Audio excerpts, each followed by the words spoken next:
All right. So it's been so long, and we've missed y'all. Miss every last one of y'all, man. What I want to say is, it's Saturday. You know what that means. It's about time for the best pregame show that has to do with Atlanta Falcons. And since we out the playoffs and we ain't got nothing else to do, we're gonna talk about other teams too. Basically, I'm gonna talk a whole lot of shit about other teams. It doesn't matter. Nobody's safe right now. But what we got the good fellas. What you want to call it, man? You want to call it a podcast? You want to call it a morning show? What you want? What you got, Rich? What you No, want to call it, man? so far it could be anything you want it to be. Good fellas talk. You know, we just here with it. Bringing in good content, talking football. See, you know what it is? That's what it is. It's good. It's good, fellas. The good fellas. It doesn't even matter because we're adjustable. We be like water, man. We adjust to anything. Now, before we go, we got 10 eyes, 10 likes, 10 subscribers. It's been a long time, you guys. I missed every last one of y'all, man. Yo, Joseph Thornton, what's good, man? Noah Tyndall, I know that you were at work, but yo, tune us up. Hey, don't get in any Yes, trouble sir. now because I'm gonna sit there and vouch for you. All right, Mr. Motivator, we talk all the time, man. Thomas T-Bone, Rise Up Falcons, of course, man. We're gonna talk about that too. Jamarius 58 Gilliam. Yo, I like that 5'8", man. You might be our new middle linebacker. We gotta have to run a 3-4. You besides Rich, man. Asia Green, what's going on? Been a long time, man. Hope everything is Asia, good. what up? Yeah. So we already did our roll call. Rich, you gotta talk to him, man. It's been a long time, man. They might have forgot your face. Absolutely. Nah, it's just good to see everybody, man. Back in the Yeah. comments, we live, getting into the off season, transition to the off season now. So it's a lot to cover. We got the playoffs still going on. Super Bowl is on its way. So, Mm-hmm. it's our time now. We can break all that stuff down. We'll do that in an orderly fashion. So definitely stay tuned for that because Goodfellas is coming. Yeah. Thomas T-Bone, I want you to be a little bit more specific about those Matty Ice rumors because we hear things that's complete BS and we hear things that might be credible. So just to be a little bit more specific with your thing. But what we're gonna do is real quick, just I'm gonna have y'all talk about a moment with me real quick, man. A moment with Magnus. And I want to say real quick is I appreciate y'all throughout our transition going from the Red Clay Sports morning show, which is now going to be under our producer, Miss Maggie. And we're going to transition into, if you didn't see us the first time, our first show is the Goodfellas morning show. And we're going to be coming at you the same time. More than likely, if it's not 11, it's 12. But make sure that you subscribe to make sure that you stay abreast to everything that's going on. And we're going to be bringing you all kinds of like news, tips, all that. Nothing changes. We're still the Goodfellas. Nothing's going to change. The grind still continues. All right. Now, moving on. First order of business, man. Because I know we're going to talk about other things, man, but this is Like that. big. This is big, man. Ding dong, the witch is dead. Like, yo, it's over. Get your ass out of here, okay? Yo, we done. We Yeah. outlasted him. We outlasted him. It is over. The regime Yeah. is over. Tom Brady's gone. Sean Payton's gone. You need to be totally excited about this thing right now, man. Because 7-10, guess what? The division now is now. All those Matt Ryan haters, the division now is now. You can keep pounding and all that if you want. The division now is now. He Guess said what? keep that. Keep pounding. If you want to talk about Carolina Panthers, you can keep pounding. If you believe in Sam Darnold, you can keep pounding. If not, you can keep it pushing out the rim right now. Mhm. But Rich, I want you to comment on this, man. Sean Payton leaving New Orleans, man. What's your take on that? Honestly, I was surprised. Like I found out from one of my boys, one of my best friends. He's a Giants fan. He came on the show previously before, and he first thing he said, he was like, "Rich, I know you hype. I know you hype. You know you excited." I'm not gonna lie, I am pretty hype. I am excited, but at the same time, um, I am sad in a way. I'll be honest with you. The reason why I feel like the rivalry won't be the same, Mm-hmm. being that Sean Payton carried the Saints organization for a long time. He was that organization, and I also think him leaving is him wanting his flowers. I think it's time he may feel like he needs his flowers, being how much of a big impact he made on the Saints organization, and that's how he's probably gonna go about it. But his creativity, these matchups we've been going at it. I ain't gonna lie, we're gonna miss that for sure. But now the Saints is really gonna be the Aints for sure. Now being Bro. that he's gone, they got a big situation. They got to find their head coach. Now, is their GM, general manager, still there? And he didn't step down yet? The general manager's still there. He's So still far it there. looks like Byron Leftwich is interviewing for the drop down there. Where? Oh, I Byron didn't see that Leftwich. yet. Yeah. That would be a good look. I ain't gonna lie, that would be a good look for him. I wouldn't mind that. Let me tell you something, man. If Byron Leftwich thinks at any point that this is going to be the same team next year, let me tell you something, man. There's $74 million in debt. My man looked at that bill and he was like, "Yo, 74 million? Yo, I'm gone." My man pulled oh my God, what was the chat? What was the name of our coach that just like upped and left like in the middle of the night? Who, the running back ended up coach? with No. they ended up I think it was like Arkansas or something like that. Like he just upped and left in the middle of the night. Like he was here today and it was gone tomorrow. You remember who I'm talking about? He was supposed to the Falcons and whatnot. I forgot his name was like on the tip of my tongue. I totally forgot it though. But my man literally, Bobby Petrino. Thank you, Noah. Yeah, Bobby Petrino. Like he was literally here and he was like, "Yeah, yo, I'm out. Like Michael Vick is in jail. Like I didn't come over here for this. I didn't come over here to win with like deuces. Hit him with the deuces. Yeah, I'm gonna hit him with the deuces and fade out like Thanos, man. That's it. Yo, he was like, "Yo, I'm gone. I'm gone." Yo, K Styles, what's up, brother? Yo, right now, the division is up for grabs, man. If that doesn't excite you, I don't know what will. Like we're in a cap situation right now, but we ain't 74 million over the cap though. So that Saints team that that you would get up for or whatever like that, man, you might be, if they don't do like some sort of creative, creative type of BS with that cap, we're going to be more in a way of that we could win this division. I don't want to say easily, but we're talking about Demario Davis makes some money on there, Marcus Lattimore makes some money on there, Marcus Williams makes some money on there, Ryan Ramczyk makes some money on there, Teron Armstead makes some money on there, Michael Thomas makes some money on there, and Alvin Kamara makes a lot of dough on there. And I ain't even talk about the rest of the defensive lineup, So when you look at it, things are going to be a whole lot different on that team. I mean, if you want to strike up that we're going to go 2-0 against them, by all means, talk all the smack that you want, because guess what?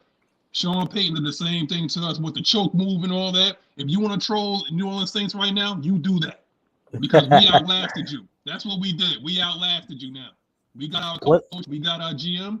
Yo, we're trending in the right direction, bro. What you got, Rich? One thing, man, I would say about the Saints is that their quarterback position is still questionable when we really think about it. You have Jameis Winston's coming back off an injury, and I believe he's a free agent this year. They're gonna see whether or not if they want to keep him or not, or they may address a quarterback in a draft. Who knows how things plays out? They got Taysom Hill. We know Taysom Hill is not the premier quarterback to play 16 games unless you're gonna run the ball every week with him, and we all know how that plays out. He's gonna end up probably getting hurt or missing a few games at some point. So the Saints are in a bad situation right now. So is other teams too in our division. So, I mean, who's to say that Taysom Hill might be a quarterback unless that contract that he signed was very cap friendly? I mean, who's to say that he's going to be the quarterback next year? There's so many questions going into next year regarding the New Orleans Saints. Like, they're going to have to do some serious wheeling and dealing right now. They're going to have to play a lot of Madden. They're going to have to turn the cap off and all that to do whatever they need to do to get up under that cap. I'm sorry, but they're in trouble. They're in some serious trouble. We're going to go to the next one. We got to address this, bro. We got to address your boy, man. We got to touch your boy, Rich. All Yeah. right, we got to talk about it, man. This guy can't help himself. This man cannot help himself, but I sleep with my he arms. want to stay in the news. He's posting stats within like midway through the season. Now he's liking like oh, I think Calvin Ridley should would look good in the Miami Dolphins uniform. Okay, I'm gonna let you take it away on this one, man, because I'm a reserve. I'm gonna hit you with that Uno draw 4 wild card. Yeah. Later. I want you. You can handle that one right now, man. Go ahead, brother. This off the top, but let's get to it. So, with Calvin Ridley's situation, we all know it's a big thing right now, and we know that once he confirms, or once the organization, the Falcons, confirm on the situation between the two, we'll be able to move on. So now, if there is a trade thing going on, and if you want to trade him to Miami, or if you want to trade him to Jacksonville, or a team that needs a wide receiver, and we receive a good compensation for it, if it's a second round pick, if it's another first round pick, no matter way how you want to lay it out there, we would have to win in that trade regardless of the matter. And we all know that Arthur Smith and Terry Fontenot are not going to have nobody in the organization if they don't want to be here. So, like I said, like when they first came, they wanted to keep Julio Jones. They wanted to keep Julio Jones technically, but Julio Jones wanted out. Okay, so we're going to ship you out. We're going to give you what you want. So if Calvin really wants that, then so be it. Now, there's another aspect to look at it, being that he said, does he really want to take time away from football because of a mental issue? So that's also a real thing. That's not necessarily a cop-out. There's players in the NFL that actually took time off and they actually came back and they played and had a successful season, and teams supported that. So this is not the first time. I also do think in the offseason, us moving forward during the time when we add free agents and also before the draft, the situation must be addressed. Like, I don't think it's fair to us and the fans and everybody else in the comments to leave us with a question mark whether or not we're keeping Calvin Ridley or not. I just don't think that's fair at all. Like, we deserve these answers, or if a statement from Ridley just to say, yo, I'm back and I'm good and be ready for the offseason, just so going into the draft and free agency, we don't have to, we still have to address the receiver position. But let's say with our first pick, I'm seeing mock drafts of us taking a receiver like that. I definitely do not want that, for sure. Do not want a receiver with that first pick at all. So, yo, did you see what they had us drafting at 8? These fools over there, I think it was either SI.com or somebody, or Pro Football Focus. You saw they had us drafting at 8, right? Yeah. Was it Burks out of Arkansas? Yeah, Arkansas. And I looked at his film. I'm not even gonna lie. I checked out his film. I'm like, let me see what these good dudes talking about here. I ain't gonna lie. The dude got talent though. I ain't gonna lie that. He got good ball skills. He's good at making them 50-50 catches. He could take a slant and crib it. He's type strong. He got some good weight on him. I think he's about maybe 215, something like that. Yeah, he's prototypical. Right. So that's a good size. I'm not even gonna lie, but we know we need to establish the trenches, and it's been years. It's been years. We haven't fully addressed it. So now we have a new identity. We have a new regime. So we know their approach is going to be best player available. So we'll address it that way. Look, you see what Noah Tyndall said. Mel Kiper has us taking Malik Willis at 8. Like, we need to stop, man. Because they don't really have me go off today, man. I'm not going to address Mel Kiper. Dude from the Colts all those years ago, look it up, it's on YouTube. He was like, who the hell is Mel Kiper Jr.? That dude, yeah. I don't know who's more worse with their picks, him or Skip Bayless. I don't know. Or McShay, too. McShay be off. McShay, yeah, McShay. I could tolerate McShay more than I could tolerate if I had to take the lesser of two evils between Mel Kiper and Todd McShay. It's like, I'll take Todd McShay any day over Mel Kiper. So the Malik Willis one, that's a Mel Kiper 2? Is it 2.0 or something? Or because I remember seeing his first one. Yeah, he might be at 8.0 right now. But I remember seeing his first one. I definitely seen him had us taking Derek Stingley, the cornerback from LSU. See, but that might be BPA. You know what I'm saying? Like for those that don't know, best player available. You know, and if you Right. look at it, because let's just call a spade a spade. This is the second draft that Fontenot is going to be doing, and as you Right. can see, he took BPA at number 4 last year. And look how that worked out for us. Did we necessarily need a tight end? I mean, we had Hayden Hurst. Now, hindsight is 2020. Okay, hindsight is 2020. Could we have used the right tackle there? Yeah, we could have took Sewell if we wanted to. We could have took Micah Parsons, but he took, in his opinion, we could not miss on this freak of a talent at number 4. Damn all the history or whatever like that. It's like he took BPA. Let me say something. What's up, man? So we obviously did not expect Calvin Ridley to take off from football, take off his mental break now, right? Now imagine if we did not take Pitts. Well, we'll probably be picking at number 1 or number 2 right now. We would be picking at 1 or 2 right now. Yeah. And we still got the talent, and I'm happy we were still in the top 8 because we played a great. I feel like we had a great season within this first regime. Other people have a lot of high expectations. They don't see the vision, but at the same time, they both said it, Terry Fontenot and Arthur Smith. You have to address the short-term goals as well as the long-term goals.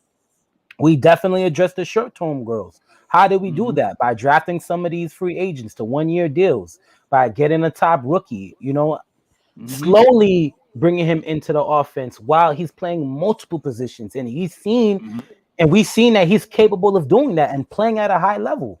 And he's only 21? He just turned 21 years old. Yeah. So let's be patient. I don't even think he's grown into his body yet.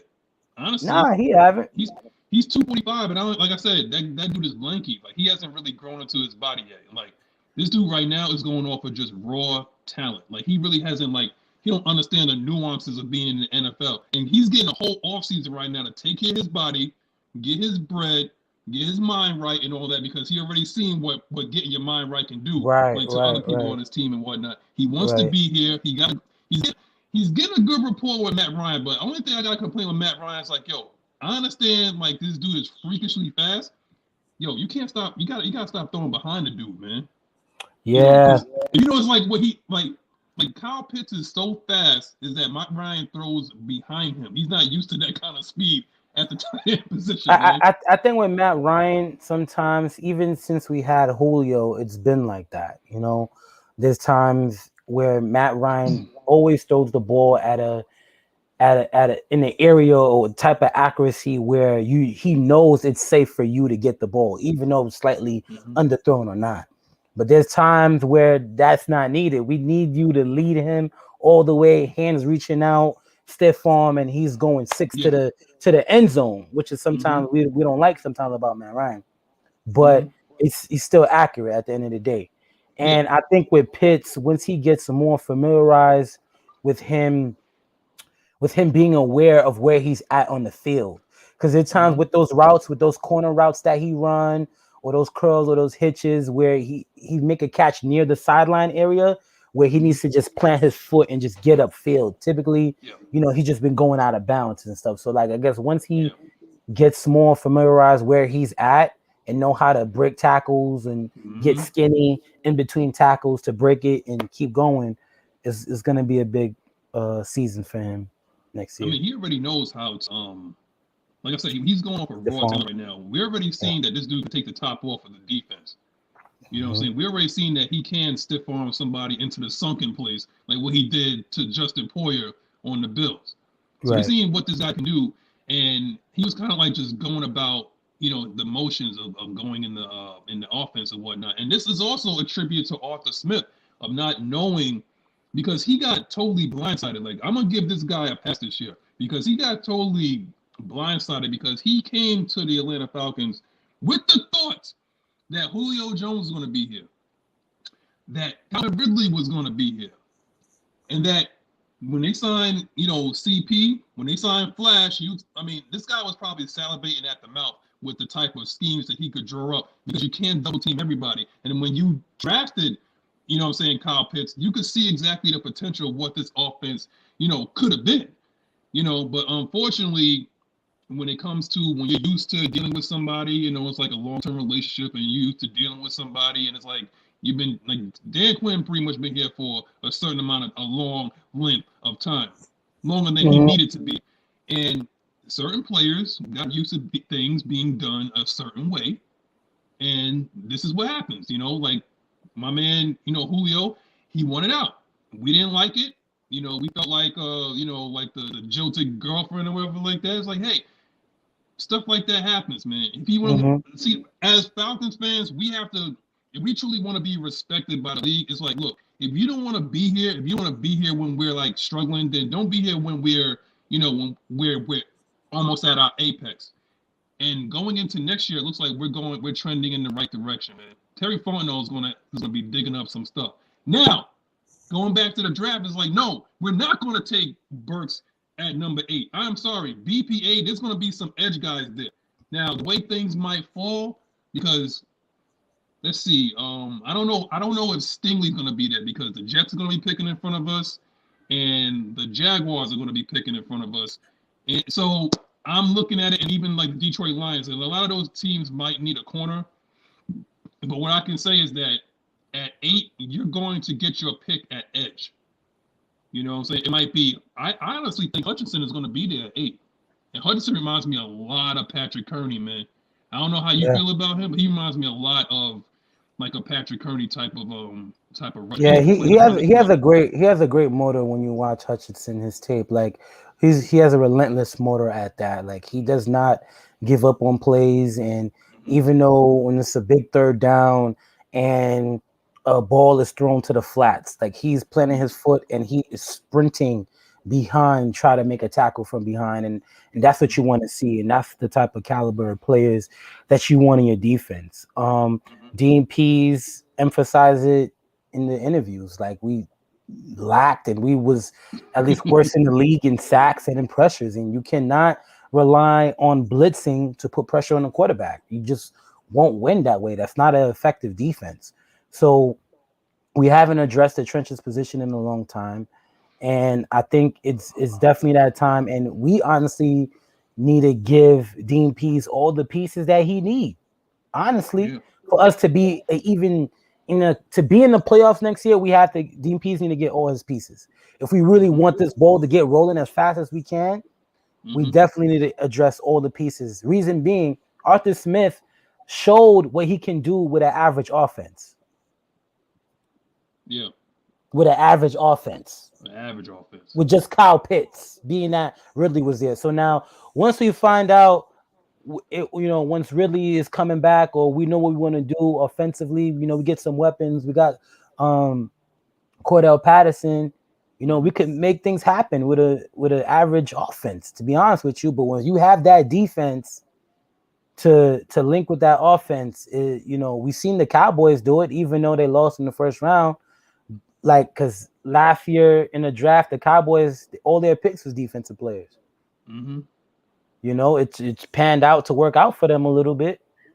So let's see what we do.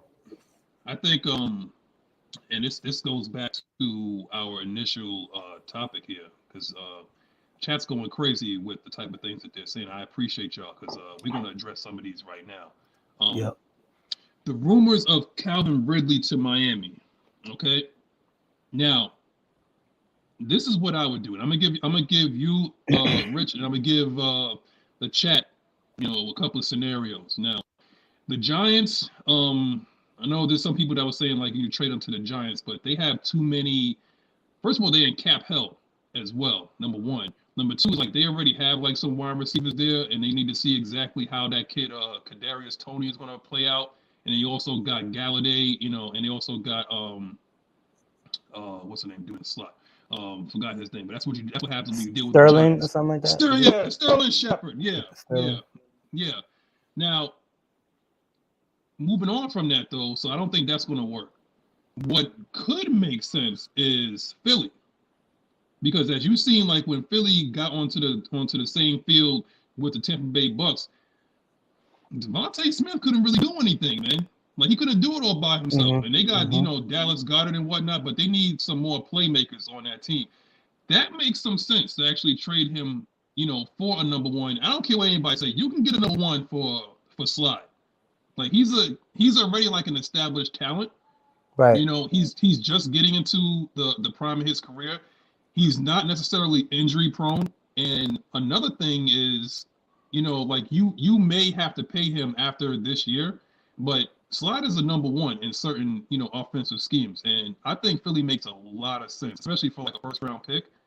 Right. The fact that Philly has like an abundance of picks and 2 in the first round, and they're probably going to be looking at playmaker, as like one of their first round picks. So why not just call the Falcons and say like, "Yo, we'll trade you one of our ones for Slide,"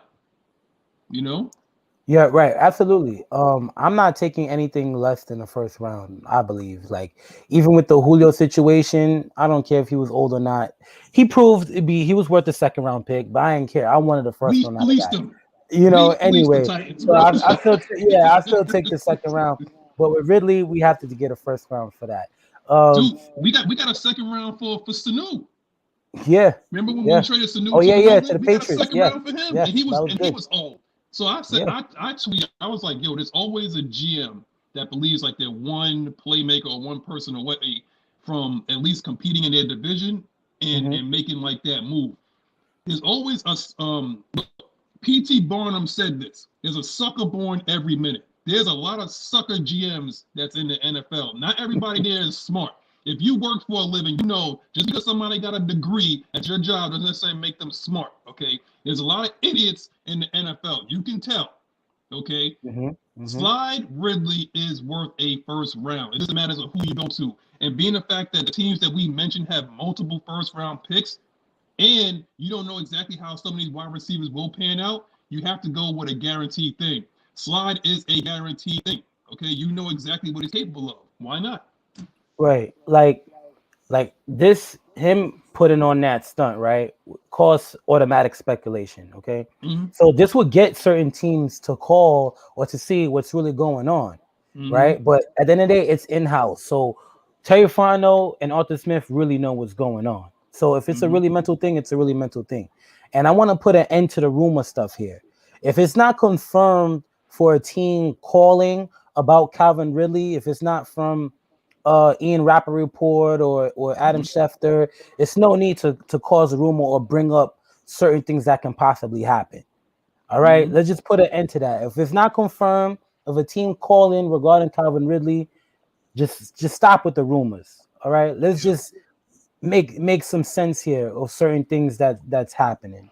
All right, and I do think it also could really be a serious mental thing for him, and he just really need time off, need the season off. So yeah, but you know that's how how you gotta like look at it. people are. It's like when there's smoke, there's Yeah, fire. I know. So I think the confirmation what was really embarrassing for us as well as the actual Atlanta Falcons franchise was that Julio actually got on national TV, with Shannon Sharp and basically confirmed it. Like there was like a little bit of like smoke around there, and then Julio was like, "All be damned, like the season's about to begin. I got to get up out of here." And he confirmed it on national TV. Now, Slide is going about it differently. Now, the reason why Arthur Smith and Terry Fontenot hasn't said anything is because that's to keep his trade value high.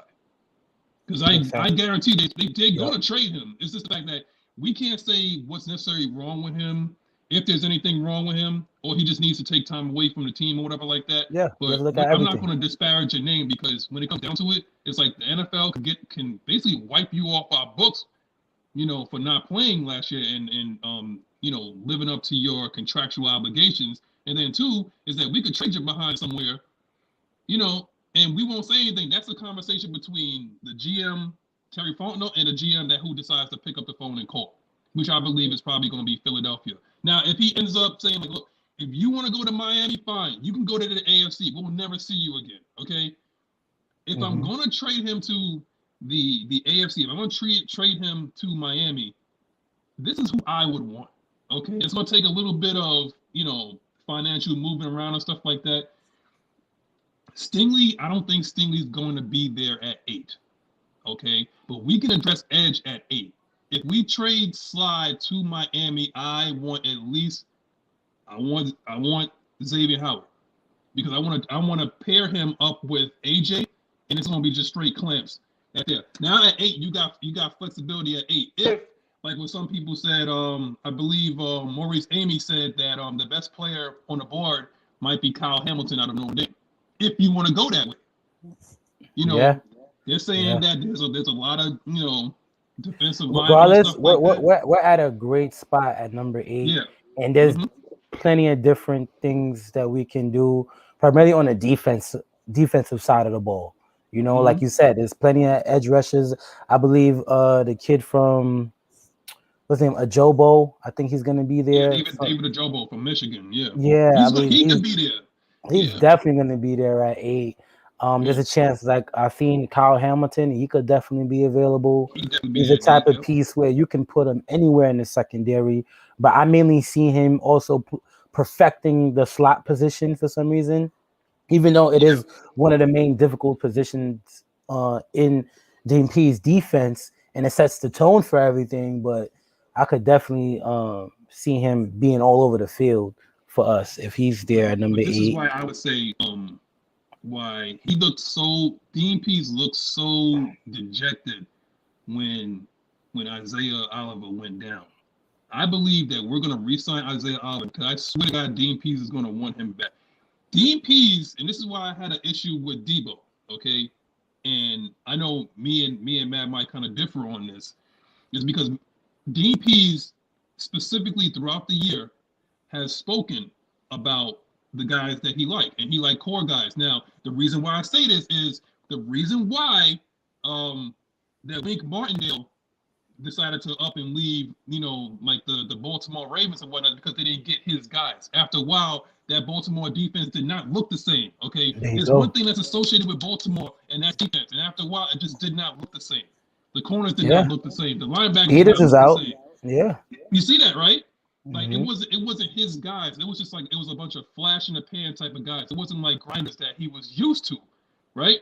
So having said that, it's like you got to get even though like you want to get your offensive guys, like you want to get like Arthur Smith his guys as well, but you also want to get your defensive coordinator guys that fits his scheme. And he mentioned 4 names throughout the year. Okay, Isaiah Oliver. Okay, Foye Oluokun. Okay, Grady Jarrett. And AJ Terrell. Those are his 4 guys. Okay, he has 4 core guys that he needs. And it's like if I get these guys and put some pieces around him, I can win with that. I see what these guys can do when I put them in a position to make plays. I see what they can do. Specifically, what you hit the nail on the head, brother. When you said the slot in his type of scheme and that multiple scheme is of paramount. You have to know exactly what you're doing. And Isaiah Oliver was finally thriving in that. And it's unfortunate that he tore his knee up. He will be back next season, and I will sign him to a team-friendly deal because he's not going to garner any kind of interest outside of like Atlanta. So we can bring him back, and then that will bring a little bit more of a comfort level. We can extend Grady Jarrett, let him retire a Falcon, extend him. That's going to alleviate some cap space as well. We're going to have to be able to re-sign Foye. And then CP is like our next guy. But if you get those 4 guys taken care of in his defense, he can win. Okay? Now, if you decide, because Richie Grant is more than likely going to be our safety because Isaiah Oliver is going to be our slot. Richie Grant is going to be, I say, put him at strong safety, or you can move him around if you want to. If you decide to take Kyle Hamilton, if you do not know what this guy can do, this dude reminds me a lot of Justin Simmons. Okay? He reminds me a lot of that guy. Like, the top safeties in the NFL, like a Justin Poyer, a Justin Simmons, like guys like that. He will have that year 1 impact for sure. The same way, like he's big too. The same way, like I was big on the Antoine Winfield, the safety out of Tampa. He had an amazing rookie year when they won. And if you look at his college film at Minnesota, his film is textbook. It's like perfect angles when they're tackling. You don't see no missed tackles. It's clean. Playing the ball, the ball hawk. You could see the IQ there in a great safety, and you see that in Kyle Hamilton for sure. When you was talking about re-signing certain guys free agency, we're gonna continue the same process like what we did last year. All the players are gonna get reevaluated. So mainly the players who we sign in free agency. A lot of these guys are on 1-year deals. The Eric Harris, the Ron Harmons, the Brandon Copeland. You know, I could go on and on. So many guys, right? So once we address to see who's leaving and who we're gonna sign in free agency, then we will have more of a sight on where we're leading into the draft. I think we got to do a lot of recruiting as well. Like I seen that Calais Campbell is going to be a free agent, and I think even though he's a little old and you know if he stays healthy and stuff, I think he fits. He'll be a good attribute to our D line to line him up against Grady Jarrett. You know, but who knows if we could get Jordan Davis is at 8, you know, it's like, it's just so many things bringing in, but like, I don't want to mess up to what I'm saying, but pretty much what I'm saying, we address free agency first. Once we address free agency and we figure out who we're letting go and who we're keeping, then we look towards the draft and then we have a better idea on where we're going to pick at 8. You get what I'm saying? I put it like this, bro. One thing, not only do I think Jordan Davis is going to be there at 8, I think Jordan Davis is going to be there at 40. I'm telling you right now. No way. Nah, like, Davis gets picked in the first round. I'm sorry. You can't pick in the first round. Well, no way. I looked at it both ways. Okay? Now, the Steelers are probably going to be aggressive and try to trade up because Ben Roethlisberger retired. If he did not retire, I believe that they probably would have went nose and got Jordan Davis. But now, being the fact that Ben Roethlisberger are they kind of force his hand, so now they have to address quarterback in some sort of way. If Malik Willis happens to slide, okay, I think he goes there, okay, to Pittsburgh towards like the end of the round, okay. Everything else they pretty much sold on, you know. Like I think they got the right type of pieces around them, so I think they address corner later, but I think they get their quarterback like in the first round, and it might be Malik Willis or one of these other quarterbacks. That's why I believe Jordan. And I'm only speaking not on behalf of the talent, okay? Because I know what Jordan Davis can bring. I'm thinking of, like I said, there's a lot of idiotic GMs out there that will look at Jordan Davis and they will say that he's just a 2-down player. And if any of these GMs are watching right now, I'm telling you right now that he's a 2-down player. Let him slide to Atlanta. Let him slide to Atlanta because they look at him, they like he's like 330, maybe 340 pounds. He's a nose tackle. He's not going to be, he's not going to have the stamina to hold up. Blah, blah, blah, blah, blah. They're going to out-talk themselves, and then Jordan Davis will slide, okay? From my mouth to God's ears. I'm just saying that I think he might be there at 40. We have to address edge at 8, okay? And this is contingent upon if slide happens to be traded to Philadelphia for a first round, then you could get him with that. You can get Jordan Davis with that second first-round pick, but you have to address edge, or you get Kyle Hamilton at 8. If he's sitting there, okay? David Ajabo, Aiden Hutchinson, if Kayvon Thibodeau happens to slide, you know? Somebody, one of these guys that's dynamic has to be addressed at 8, okay? We can't go wide receiver or nothing like that. That is not going to solve our problems. As you can see, when we go first round with wide receivers, they don't last long, okay? They went out some way or another. They don't last long anymore. We're going defense because there's no way we don't. We're going defense. Yeah, have to. We're going defense, but I think we have to address edge because poor Grady Jarrett is getting triple teamed, man. He's getting triple teamed, and which means that guys like Steven Means, Ogundeji, guys like that are not getting any pressure, and they're not beating one-on-one. Grady Jarrett's getting triple teamed, and that means that you can't get past like one-on-one. All right, that means we have to address. We got to do what we got to do, bro. Okay, but that's what I believe. I believe that Jordan Davis sides because of that particular situation. That's all. I'm speaking it into existence. Okay, we know that he's a first-round talent. Right. I'm speaking into existence, brother. We're sitting good. Wait, our second round pick is it's like 40 and 59, I think. That's really? I thought it was at least probably 36 or something like that. Bro, if it's 36, if I'm not mistaken, last time I checked, I swear I think it was 36. If it's that, then we can use that second round. Or 35, one of them, something like that. then we could trade back into the first round. You could take Jordan Davis at the end of the first round. So you could address edge and you can address your nose all within like the first 32 picks. Yeah, I'm glad that you brought that up because I wanted to see if Terry Fontenot would be able to, if he wants to trade up or if he trades back, because I believe we stayed put last year everywhere we picked that. I don't think we made any moves. So we're going to see this year if they be aggressive and see if they would take any picks, if they want to get pushed back later in the draft. So we'll see. I know Terry Fontenot seen it before because I never forgot when the Saints moved up so many spots to get Davenport. I don't know if you remember that. They moved up a lot of spots to get Davenport. And I know Terry Fontenot seen that. He was right next to homeboy when he made that. So it was like, we'll see what he does this year. I mean, if we're going to do that, we're going to have to trade up to get that guy. Okay, where there is no doubt when we draft him, it's like, yeah, that's our guy. That's that dude. That's that dude that's going to give us like 10 plus sacks, like per year. It's going to have to be that dude. If we're trading up, it's Thibodeau. I'm guarantee you, I'm stamping that. It's definitely one Thibodeau because if you see what Thibodeau could do, if you've seen it when he's healthy and you've seen his film, like besides his get off and his bend and his natural talent and raw ability, he's also great in space. He is good in space, but he can drop in the flats and he can make an open field tackle.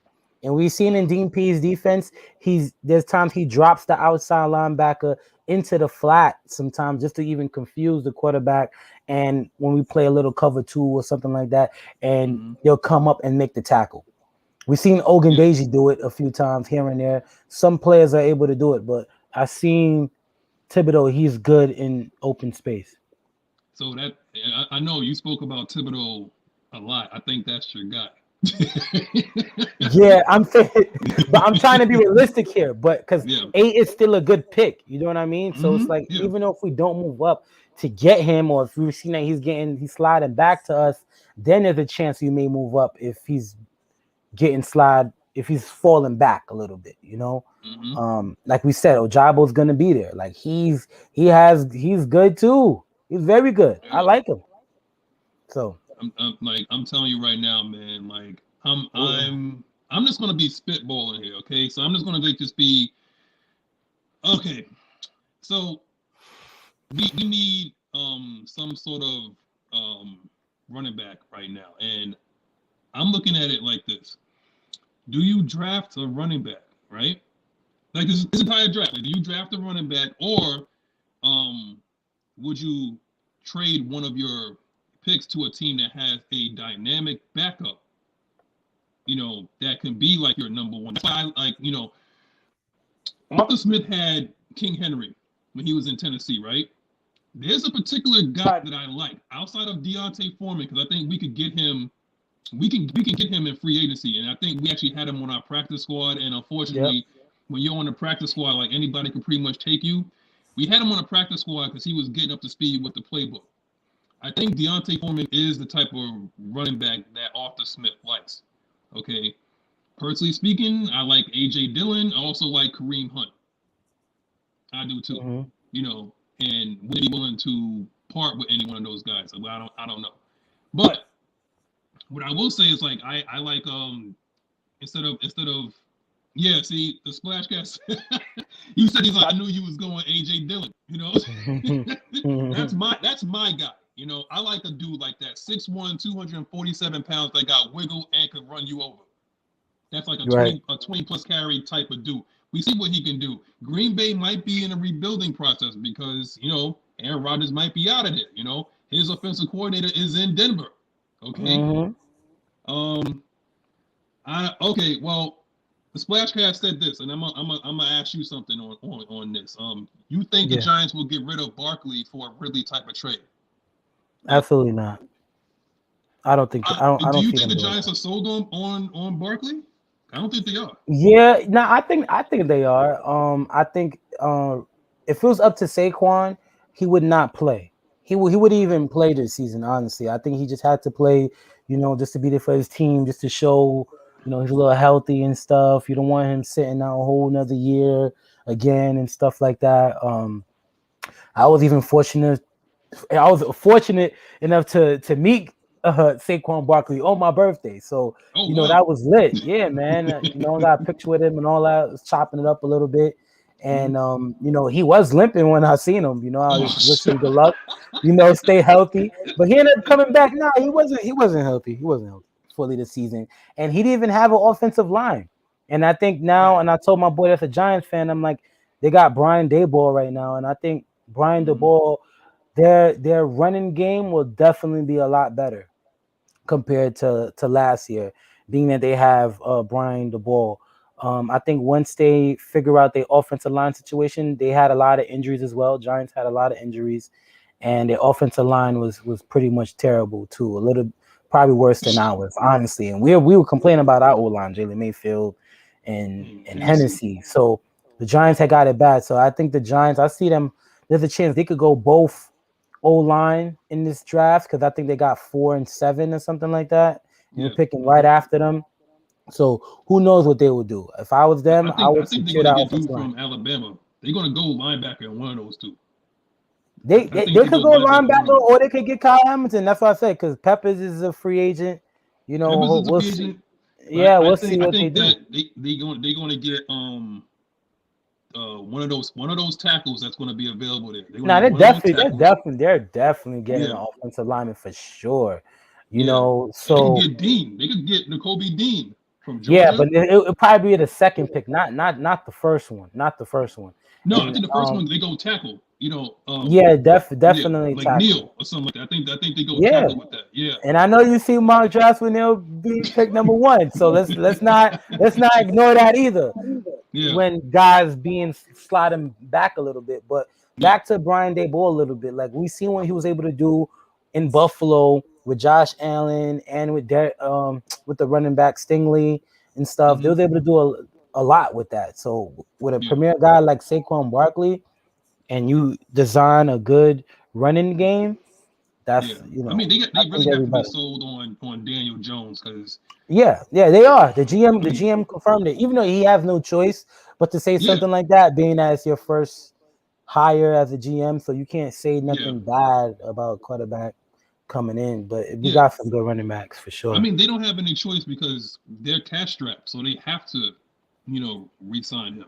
They're going to have to. Hmm. There is no other choice unless you're going to bring in, how this man keeps getting chances after chances after chances is because, and I'm talking about Ryan Fitzpatrick, is because the lack of talent that's at the quarterback position, and that's why I keep telling people when they're saying like, oh, we need to go quarterbacks or whatever like that, like we need to get a quarterback, we got to get Matt Ryan out of here. You know how hard it is to get like even like a serviceable running back. I mean, a serviceable Hmm. quarterback. Look at the Washington football team. Look at the New York Jets. Look at the New York Giants. Like teams that's just they're waiting. Look at the Jacksonville Jaguars. They didn't have a good quarterback since Mark Hmm. Brunell. Right. you I know? want to know. I want to know, Mag, and Yes. anybody else in the comments. Mhm. Do you know about Zakondre White, the running back from South Carolina? If you don't see this kid's film, he is a You was dog. talking about that. You was I was talking talking about about that. that in chat. If you didn't Yeah. see his film from the running back from South Carolina, Zakondre White, watch that film. Watch that tape. He's a running back. Who knows he'll be available in the second round, or who knows when draft stock once the combine come up, he may move up the draft board. But most likely running backs are all going in the second round and I third mean, round and with him stuff like and that. Kenneth Walker, Right. Brees Hall, I think, Brees Hall. Yeah. Yeah, like those guys are gonna go because, but if you talk about Zakondre White, if he slides to like the third round or fourth, just because, Yeah, we're I taking him. would Trust me. gladly pull the trigger. I would Yeah. gladly pull the trigger on him and let him be my day one running back. If things don't run out, if things don't pan out with Flash. See, Noah Hmm. said the same thing. Like he said, like Zakondre White is going about the third or fourth round. And then yeah. my fault. Finish your No, sentence. no, And then I'll no, say. no, no. I basically agree with Noah that he's going to go in the third or fourth round, pull the trigger right there. You know. Okay. And I remember you brought up the linebacker Dean from Georgia. I'm sold on Devin Lloyd, man, and I think Devin Lloyd Yes. from Utah, yes. he's better. I feel like he's better Yes. than Dean, in my opinion. He's a tackling machine, man. That's And my eyes is like, whoa. And then the Yeah. Giants really need a linebacker for sure. So Yeah, but you know, like I said, like a lot of these GMs are like SEC biased, and they'll just pick guys from like the SEC just because they believe that they're just better. But there's some guys out there, like I said, you know, Noah put it out there, Zakondre, at least said Zakondre White. They said the workhorse from BYU. Like there's some guys out there, you know, that could play some ball now. And the Splashcast said, shout out to the Splashcast, man. Arthur Smith needs 2 running backs to run an efficient offense. You know, absolutely. because there's no King Henry that's like falling out the trees and whatnot. You know, I think any offense, period, in the NFL, you needed two backs, two premier backs. Like obviously, we had it in 2016 with Tevin Coleman and Devontae Freeman. You know, so we had it once upon a time. So, and I will also say that we have honestly, I know it's going to probably cost us, but I don't think it's going to cost us a lot if we do like prior to the June 1st deadline. You got to get Tiptoe Burglar out of here, man. Like the Tiptoe Burglar, if those that's new to the channel, that's new to the Goodfellas morning show, the Tiptoe Burglar is known as Mike Davis. We don't call him Mike Davis, okay? For all those fumbles that he had in that last game of the season, his name is the Tiptoe Burglar, okay? The Tiptoe Burglar. We have to get him out of here. We need a guy that's going to plant his foot and go. That's what CP does. We need somebody else like that. I don't know if we're going to keep Quadri because Quadri is not their guy. Okay, I know they put him in there just because or whatever, but you wouldn't sign Deontay Foreman to your practice squad if you did not believe, you know, that Quadri Olsen was your guy. You know, so I think that they're probably going to sign him in the offseason, but we're gonna move on to the next topic. Actually, I want to talk about the topic you came up with, bro. Breakout candidate for year 2. wow, We got a lot of nominees for this one, man. But who do you think? And chat, I want y'all in on this too. Who do y'all think? Honestly, we're gonna get back to the draft, but who do y'all think honestly is the breakout candidate for year 2? That's one that's gonna have like the AJ Terrell jump. Rich, I'll leave it up to you, man. right. And by the way, this could be a player offensively or defensively, just within the scheme. I think a breakout candidate, probably not a surprise to most people, is Matt Ryan. The reason why I say Matt Ryan is because Matt Ryan always shown to prove in year 2 within any offense that he's worked in, he always excelled at it. You know, he always perfected it. You know, we've seen what he can do. He was able to manage an average offense with Arthur Smith just in year 1 alone. And I think now, once you're in year 2, you have more familiarity with the verbiage, communication, knowing the routes, and this offseason is going to be big. Part of the offseason with players is studying the playbook. If people don't know, like, you know, I already had it. Yeah, I already know the playbook now, and I have the playbook. I have access to it. So now I'm going to dive even deeper into it, you know, and that's how we're able to do more within the offense. I know a lot of people wanted us to do screens and flashy plays. I'm one of them too. I ain't gonna lie about that. Even though we waited 16 weeks to see a tight end screen from Kyle Pitts, you know, but that's sad. But you know, going into year 2 with Matt Ryan, the offense we'll be able to do a lot more on offense. We'll be more effective and we'll be more dangerous as well once we add more weapons to that. So I definitely can't go wrong with Matt Ryan in year 2. You have anybody else? I mean, it doesn't have to be like one. You know, I know Right, you got some other guys, man. So let's get a play on the defensive side. So on the defensive side, you can't go wrong. We gotta go with Fourier, man. Gotta go with Fourier. So you think he get better than what he was this year? Yeah, absolutely.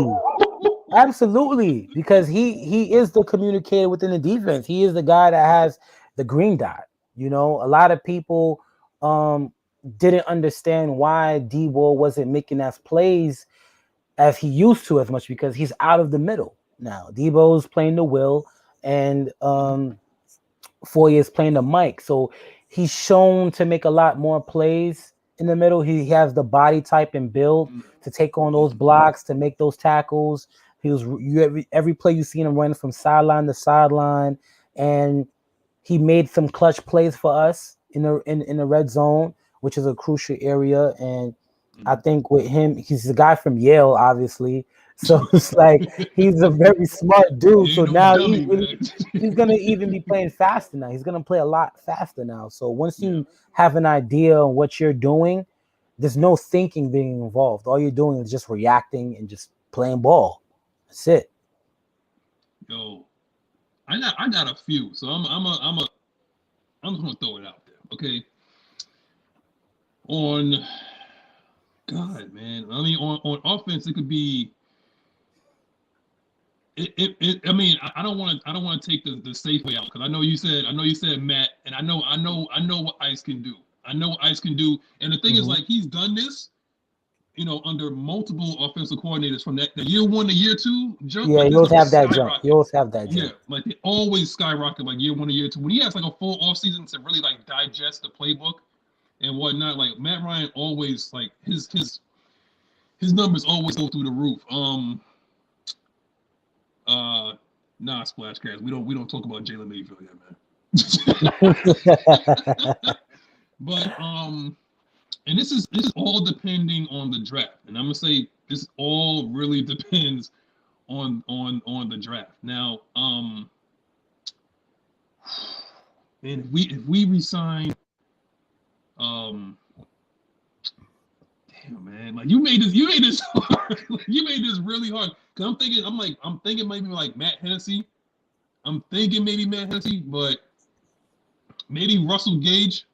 You know, if we resign him, I can see like a Russell Gage really kind of taking off in this system, like knowing where he needs to be and whatnot. But if I see somebody at a year 1 to year 2 jump, my on offense is not going to be offensive line because that thing is going to be it's going to be a lot of turnover with that. I'm looking at, I call him Weapon X. Okay, so y'all can call him Weapon X. It's Kyle Pitts. Yep. And that's scary. Okay, that's scary. Like someone in his rookie year to do what he did, and Arthur Smith understanding like he can actually, hey, I can line him up in the slot. I can line him up at the X. I can line him up at the Z. You know, knowing what Arthur Smith could do with somebody like that. If you do not understand what this guy could do with tight ends, look at Delaney Walker and Jonnu Smith. Okay. This dude knows what to do with offensive weapons that he has. And that's exactly why I call this dude Weapon X. He is a weapon. And now that he understands he can actually have a full offseason, like I said earlier, if you missed it, he's going to have a full offseason to concentrate on just being a better person, concentrate on drops. You know, he had a few drops here and there, not a lot, you know, but also you see what happened when Matt Ryan took, and he likes to take his tight ends, to like a little secluded area. He likes to get like a work on with them. And you see what happened, what that did with Hooper, what that did with Hurst last year, and give Matt Ryan some rapport because he loves tight ends. If Matt Ryan gets a serious rapport with Kyle Pitts, yeah, GG's, man. Good game. Good luck with that. Okay, GG's, bro. Yeah. Thank you, Gilliam. Yeah, Weapon X. That's his name. Okay, I come up with names for all these guys. Okay. That's his name, Weapon X. All right. Defensively, God, man, you came up with a really good ass question, bro. Yeah. You came up with a real good question. We already seen what AJ could do, the jump. Fourier is gonna do a hell of a jump, but damn, like some people are saying Richie Grant, and I kind of agree with that. Yeah, we got Michael Walker. We got Walker. We got Ogundeji. Yes. Appreciate you guys in the chat, man. You guys are all part of this. We all won here. So yeah, you could take any of those too, man. They helping us out. Yo, But Michael Walker, when he comes in, he just makes plays, man. Like he Yeah, comes in, he could have like a big jump. he's an impact player, and I think that they're kind of cheating him by keeping him on the sidelines a little too much. So I think that we're gonna have like Darren Bates and Ellerby, I think that's his name, back Hmm. him up, and they're gonna move him up the. He deserves to be. He deserves to be on the field at least full time, man. That guy comes in, he just makes plays all over the freaking field. Like stop, Right. don't stunt this dude's growth, man. But God, it could be Richie Grant, and again, this all depends. This really all depends on how we do and what we do in the draft. If we resign, and nobody has said this, if we resign, and I don't think, let me preface my statement by saying this: if we do not get Jordan Davis, Anthony Rush, okay, Hmm. I'm gonna say Anthony Rush. If we do not get Jordan Davis, if we resign Anthony Rush as our nose, I can see him doing some damage at that position. Hmm. Hmm. The next year. But yeah, I hope I Yeah, answered it's your not question, bad. man. But that was a Nah, tough nah, you question, bro. did, you did, and everybody else. I know we've seen a lot of defensive guys. Hmm. With Markel Walker, there's a lot of good some names. I wish I was able to see Markel Walker in the outside linebacker position a little bit more. Hmm. I know he Hmm. did an amazing job at inside at the Hmm. Mike or the Will. He was actually playing both, and he was prepared to play both. You seen the pick six what he did with Cam Newton. He cribbed that right when he had Yep. a baby. It was perfect time for him. Yeah, yeah. And because I know they always said about Michael Walker had the ability to rush the passer, and there's not a time we was able to see him blitz from the edge. At times, from what I can recall, from what I've seen, I would want to see that more, just to see if he's capable of doing it. But if they probably tried it out and it seemed like it didn't work, then it didn't work. So I guess he probably wasn't as good at it. I guess being Yeah. that they didn't do it. When we talk about Kyle Pitts now, and everybody here could agree with me on this worldwide as a Falcon fan here. Um, our big to add on to that, our biggest expectation for Kyle Pitts is the touchdowns in the red zone, and which is why we drafted him. Hmm. I know I was one of those people who had him on my fantasy, you know, Yeah, I the did too. expectations, we had to set real high for Kyle Pitts, and he only had one touchdown this season. Don't get it Hmm. twisted. I'm not knocking him at all. He is the future, but we drafted him for a specific reason, and that was to score touchdowns. And I'm Hmm. keeping it real now. That's me being 100%. I'm from Brooklyn, and my son Kev, we from Queens. We from Queens. Representing. We represent right now. I'm keeping it a stack. I'm keeping it 100 right now. You know what I mean? So the biggest jump for that is definitely him scoring some touchdowns and Hmm. Arthur Smith being creative with that in the red zone. So yeah, that's all I want to say with There's that. nobody that could guard him in the red zone. This dude is For him to damn have near one like six touchdown six was six seven, like yeah, 245 pounds. yeah. Like there's not a corner out there that's physical enough, especially with the way the NFL rules are, where you can't barely touch anybody. That could be able to guard him. Yeah. But again, just like you said, to have and I'm actually going to comment on CK22. Yeah. Unfortunately, we just don't have the receiving threat outside of him. But when you see teams Good like point. New England, how they could just scheme Gronk open, and it's like you knew the ball was going to him, and yet it's like you still can't stop him. We see teams that have like a just one threat, just one, and we could see that they scheme ways to get these people open. Just like Hmm. that the ball is going to go to Devontae Adams. You Yep. know it. Hmm. And it's like they still can't stop it. They still single him up for whatever reason we don't know. But yeah, it's like you still know where the ball is going to. Yeah, they got Tannen. Yeah, they got what's it, Marquez, Valdez, Stanley. They're not in that dude's class. Hmm. But yet this dude is Hmm. still at the top of his game. When Nuke Hopkins was in on the Houston Texans, you knew the ball was going to him, and they still couldn't stop it. Hmm. Hmm. And that's what makes me sick to my stomach when I see guys like a Julio, guys like a Kyle Pitts. Like for some reason, we still can't scheme these guys to the point where they can make like a legit impact in terms of getting six on the board. Right. It just pisses me off like every time I see You that. know, another thing, I'm thinking about this right now. When we Yeah. talk about the big plays that happened this season with Kyle Pitts or Cordell Patterson, just off of natural ability of just getting upfield, just sprinting and just going, Mm-hmm. throwing a 9 route and just throwing a fade. We've seen that Mm-hmm. a lot with Kyle Pitts, which is good. Now imagine now him getting the timing down where he's able to run a comeback or like Yeah. or a hitch route. Like there was times where it was an obvious third downs that Mm-hmm. we was in, and we went up top with Kyle Pitts, where in a situation we could just play the sticks more. Where it's like a lot of teams know we're doing that's all we're doing, going up top. He's a 50-50, 50-50. But it's like now Yeah. imagine if we just break it down, get more crafty with Kyle Pitts routes and get his timing down with Matt Ryan, he's going to be even more dangerous. That's just Mm-hmm. him at the receiver position, you know. So Yeah. I that's think one like thing to with look at as well. Big jump. yeah, and when you talk about hitch routes and comebacks, those are chemistry routes. That's what I call them. Yes.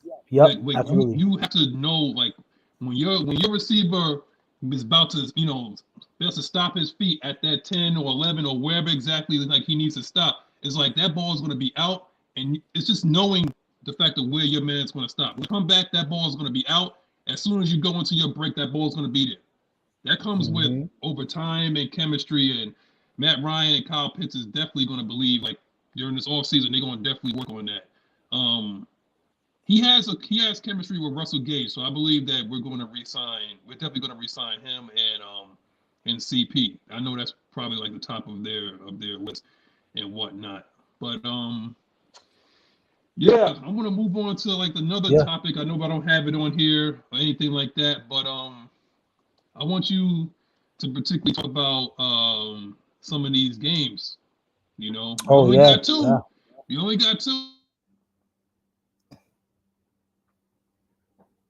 So we got Bengals and Chiefs, and we got like matters like 40. We got 49ers and who's in that? Who's actually the Rams, 49ers and 49ers, Rams, who's it? Pack? and 49ers, 49ers and Rams. Yeah, Rams, 49ers and Rams. Yeah.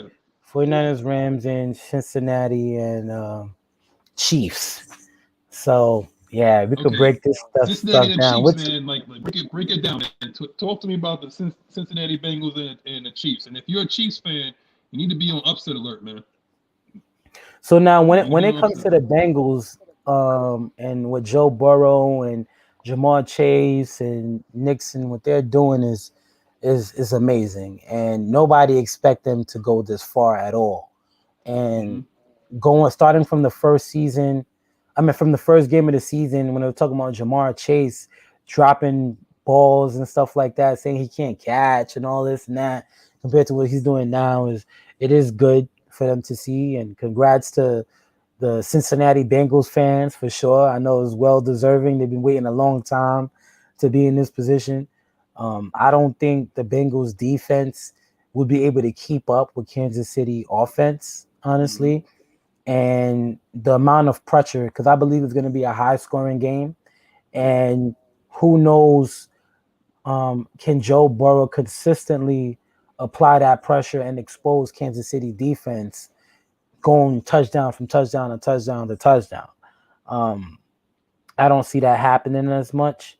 So I'll give that game to Kansas City. Kansas City has been in this situation before, and who knows, this ceiling might be a little too high for Joe Burrow and these guys, you know. But at Mm. the same time, they have been exposed to this since college, you know, and that's Mm-hmm. why they got Jamar Chase. They've been playing at a high level, you know, in front of national TV. They've been doing this for a long time, so we'll see how that goes.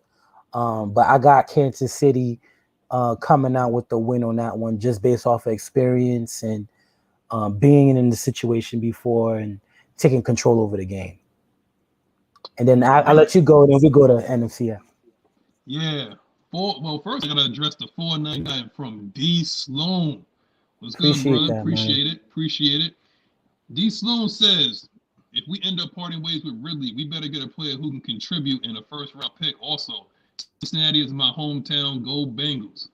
All right. That's what's up, man. You gotta come on in, man. You gotta talk your stuff, man. Yeah, that's on that say it with your chest, man. But he's saying that if we part with Ridley, we need to get a player who can contribute and a first round pick. Now, Splashcast says you're not getting a first for Ridley. I disagree. I think you can, but I think, like I said, we got a second for Julio, and Julio's been you want to say, like, if Julio's been a little injury prone throughout his career, he has. Julio's not known for his touchdown. He wasn't. But his on name value, we got a 2 for him. We got a 2 for, like I said, we got a 2 for Mohamed Sanu.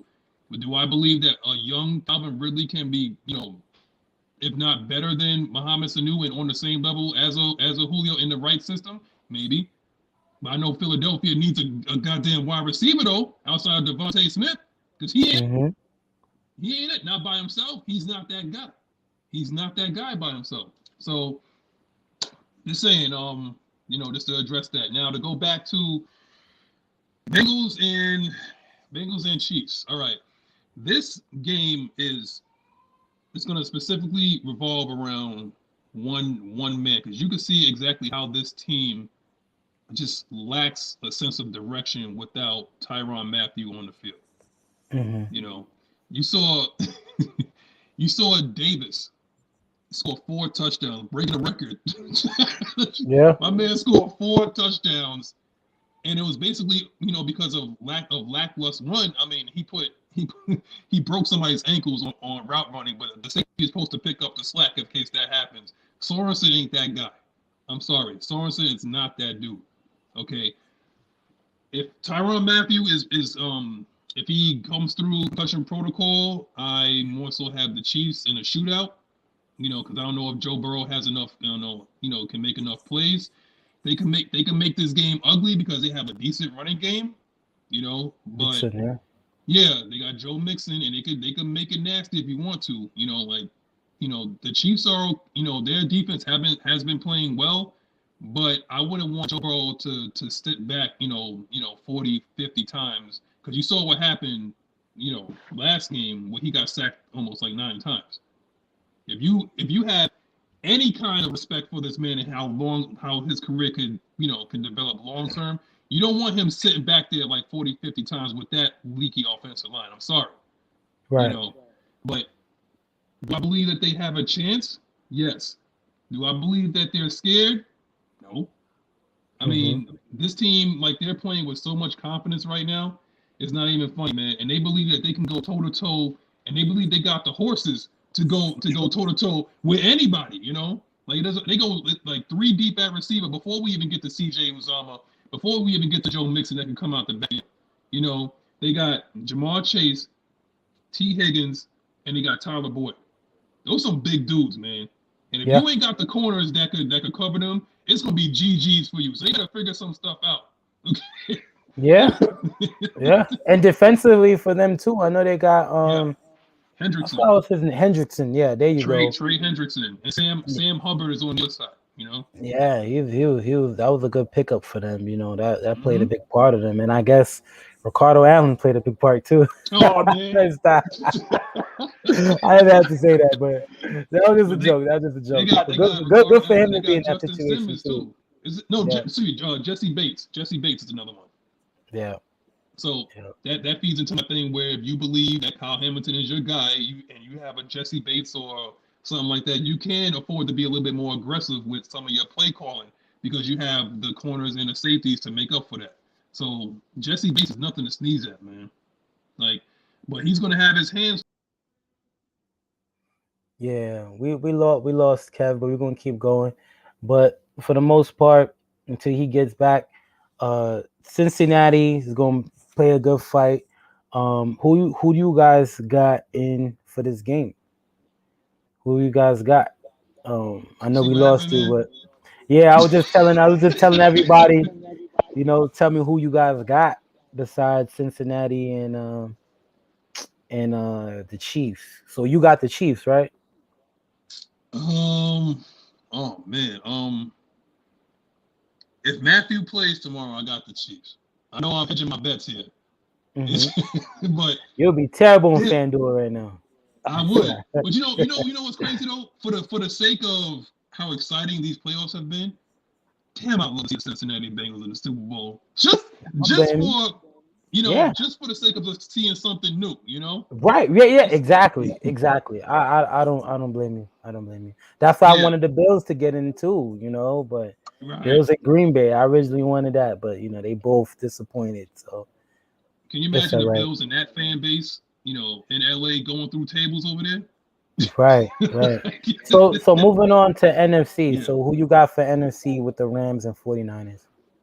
Oh man, yeah. I'm sorry, man, but I don't trust Jimmy G, and I'm hoping on Odell is having a hell of a season, and he's proving all his doubters wrong. And I would love for him to slay that demon, because the last time that he was in the playoffs, he had such an awful game, and that was due to him and his boys looking like they was on a Boys to Men cover with Trey Songz and them when they was on the boat.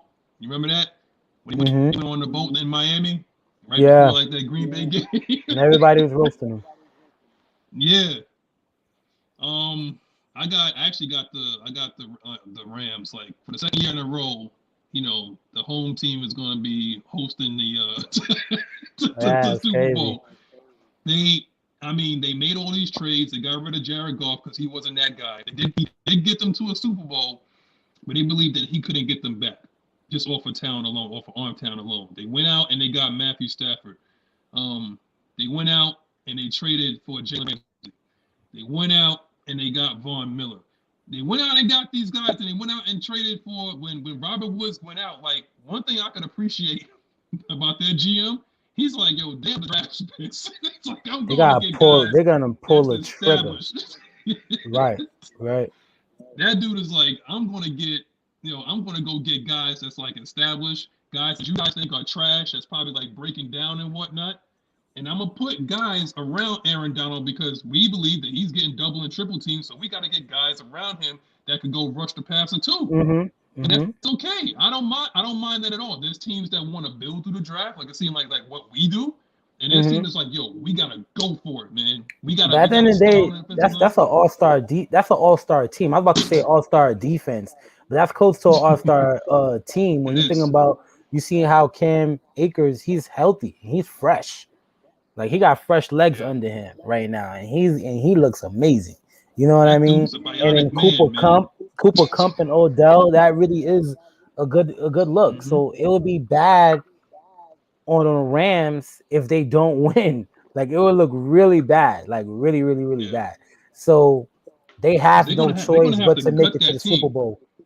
Exactly. They have no choice but to get it done. When you're making all those signings and stuff like that, you got to get it done. Mm-hmm. But when you also think about it, this is also a rematch between the 49ers and the Rams because they played for the last game of the season just so they can get to the Mm-hmm. playoffs. And the Yeah. 49ers was able to get it done. So now the Mm-hmm. 49ers and Debo, they might think they could do it again. But I know the Rams, I think it's going to be I think the Rams probably might blow them out, honestly, depending if Kyle Shanahan got something up his sleeve for real, because all you really got to do is shut down Debo Samuel, in my opinion. Because Yeah. I Debo, mean, I am he's sorry. able to show up in the running game, a little bit in the passing game. That's usually towards the second half. He gets a little Mm-hmm. hot with Debo, but I don't Mm-hmm. think that's going to save them. I think the 49ers defense is going to have to play a big game to stop the Rams offense, to make this a game, period. Just the 49ers defense is going to carry this game. I'll tell you that now. It's gonna come down to this because we know the 49ers front seven is good. Like Yeah. they're if not nasty. The defensive line is one of the best in the league. But what I want to say, you know, is this because Jonte Rozier said, the Rams haven't beaten the 49ers since 2016. All those stuff goes out the window.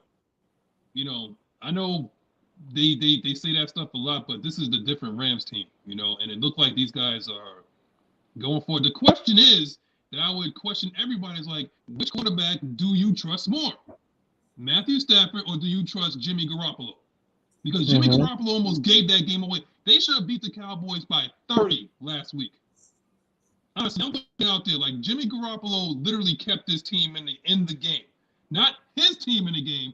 He kept the Mm-hmm. Dallas Cowboys in the game from literally embarrassing that team last week. Mm-hmm. I don't think he's that guy. I can't wait till my boy Trey get his shot.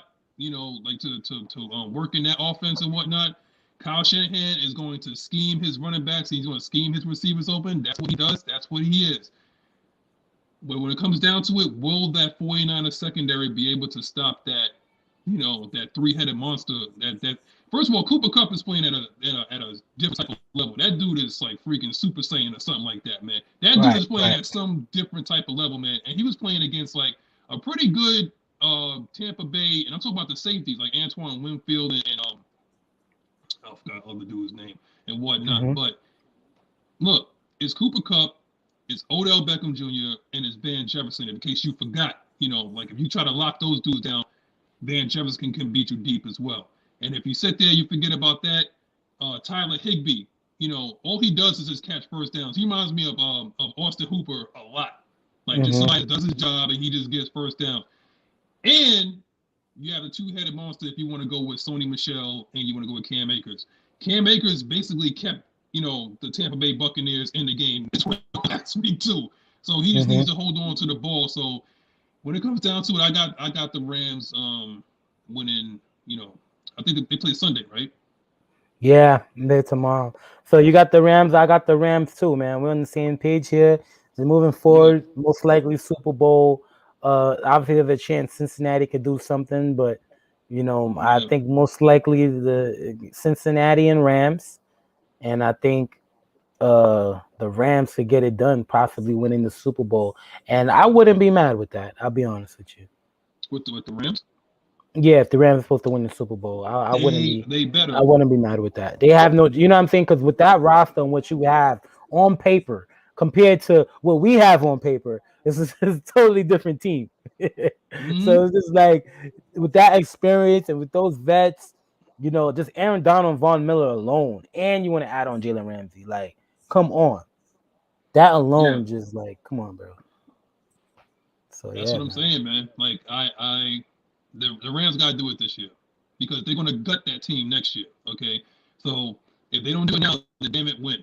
Okay, because everything is not going to play out the way it does this year. There's going to be a lot more healthy teams next year.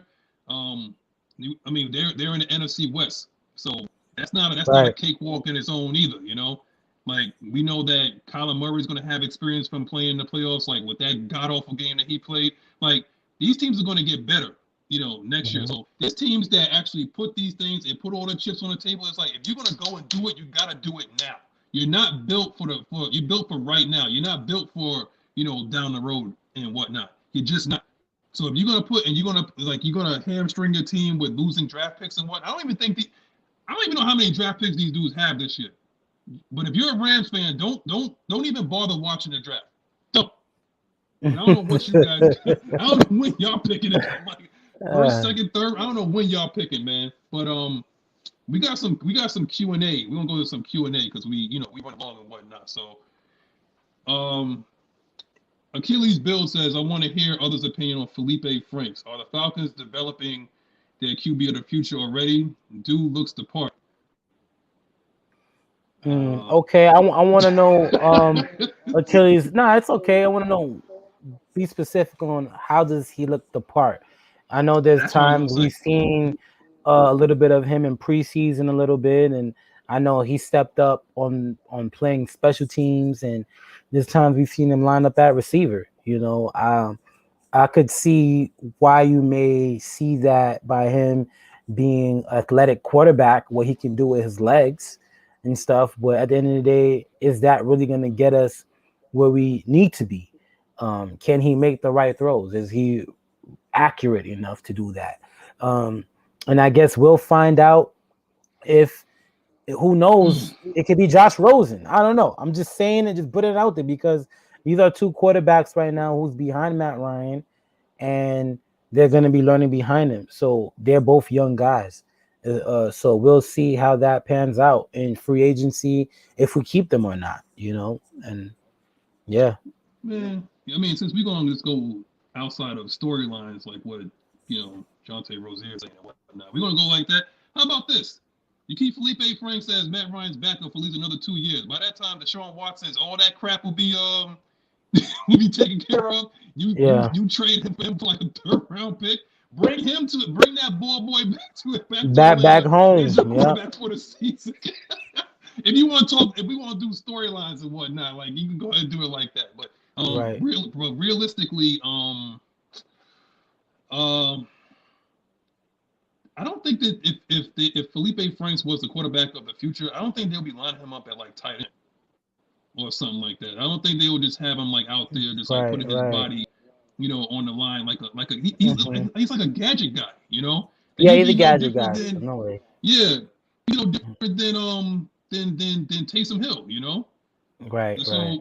So he has, I mean, like he has a strong arm and everything like that, but I just don't think that he's like that guy as of yet. But he is a rookie. He has time to get seasoned and everything. But I just don't see him.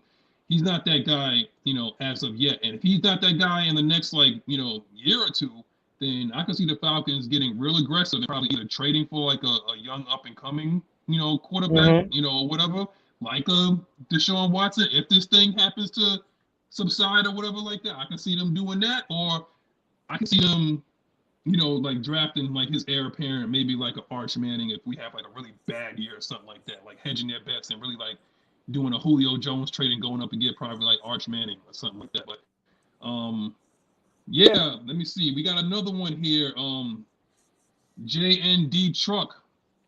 What's up, fellas? I've been asking this for years. Should the Falcons trade back to acquire more draft picks? You've been asking that for years, JND? Well, I'm Oh, no, saying we man, got we tease got you, a new brother. regime now. So we'll see. Yeah. I mentioned that earlier. I think that's a good question. Last year we stayed where we were at with Terry Fontenot and Arthur Smith. So who knows what they would do this year if a team really may want a guy at number 8 where we're at, and if it makes sense for us to, let's say, get a first, if it's a first round, or and we trade back and we're still able to get the guy that we want, and if it makes sense, Mhm. then so be it. But I don't see us right now where we're at with us building for the future right now. I don't see us moving at all at 8, and for us to Yeah. get the best player available, because right now we definitely need some talent for sure. Um, a day one starter, for sure. Defensive player, we want to speak that into existence. We need a defensive player, um, Yeah. and we'll go from there. um. Yeah. So the question is that should we trade back? And that's the thing. It's like people trade back when they're solidified at certain spots on their team. Like it's like okay, we're established on the O line, we're established on the D line. Like you have to have some sort of continuity at different positions on the team. When you have as many holes and as that we do, it's like you have to go and I know being the fact that I'm kind of talking out of both sides of my mouth because it's like okay, well, we have so many holes, why not trade back? But being the fact that there's playmakers and day one starters and guys that could really make an impact, like that's going to be within the first 10 picks, it's like you have Mhm. to go get it. Terry Fontenot is the type of guy that's going to go get like the best player available at the position that he is, unless it's like one of these old world talents that he has to go up and get.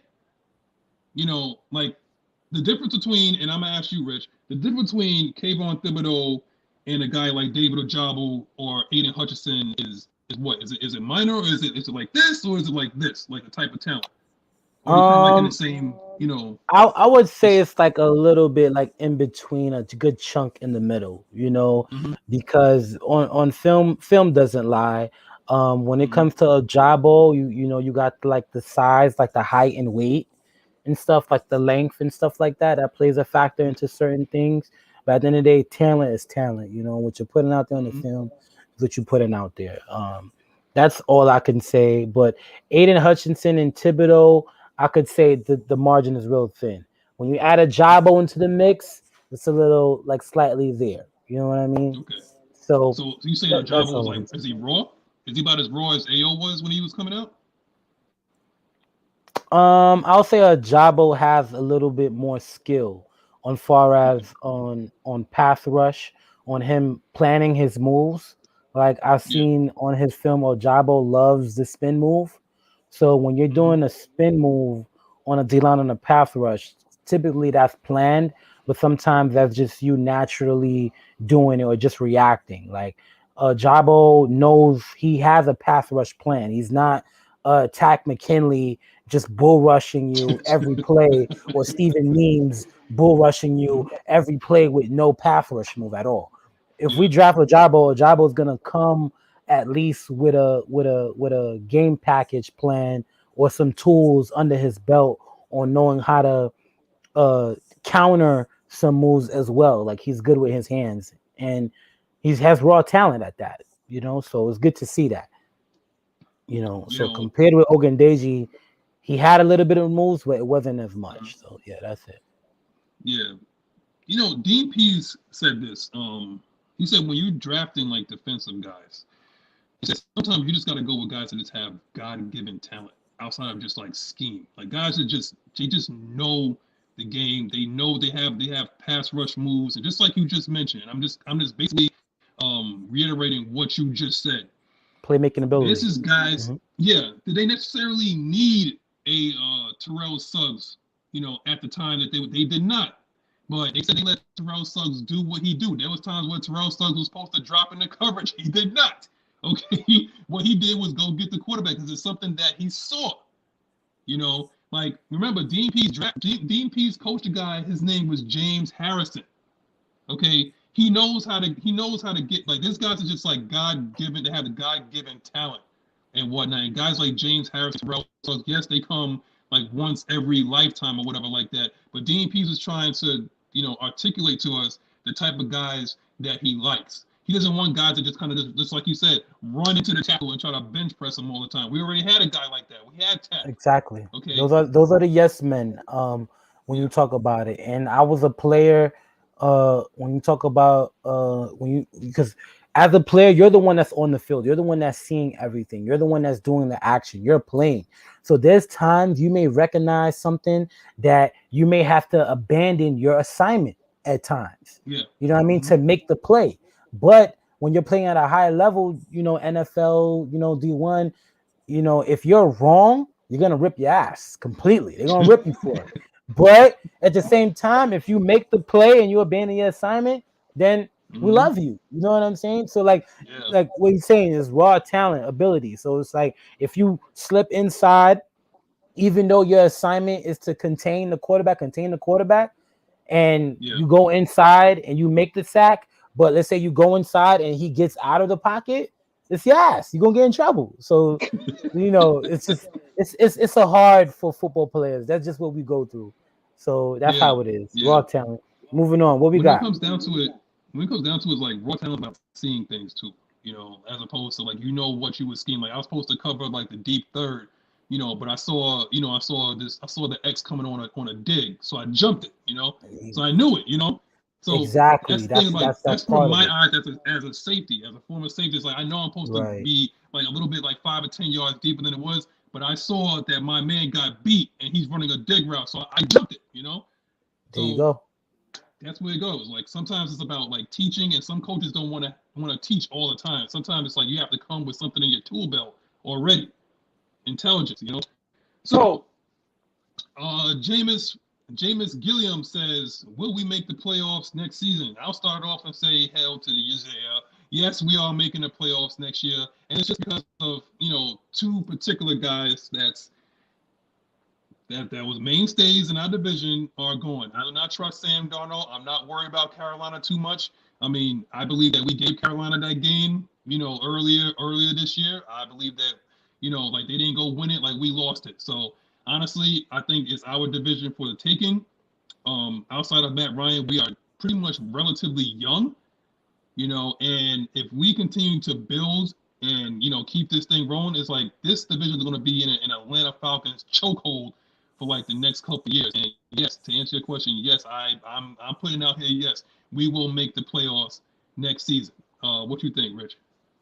I think we definitely have a chance. Just being with this extra wild card pick and stuff like that, we could definitely sneak in there.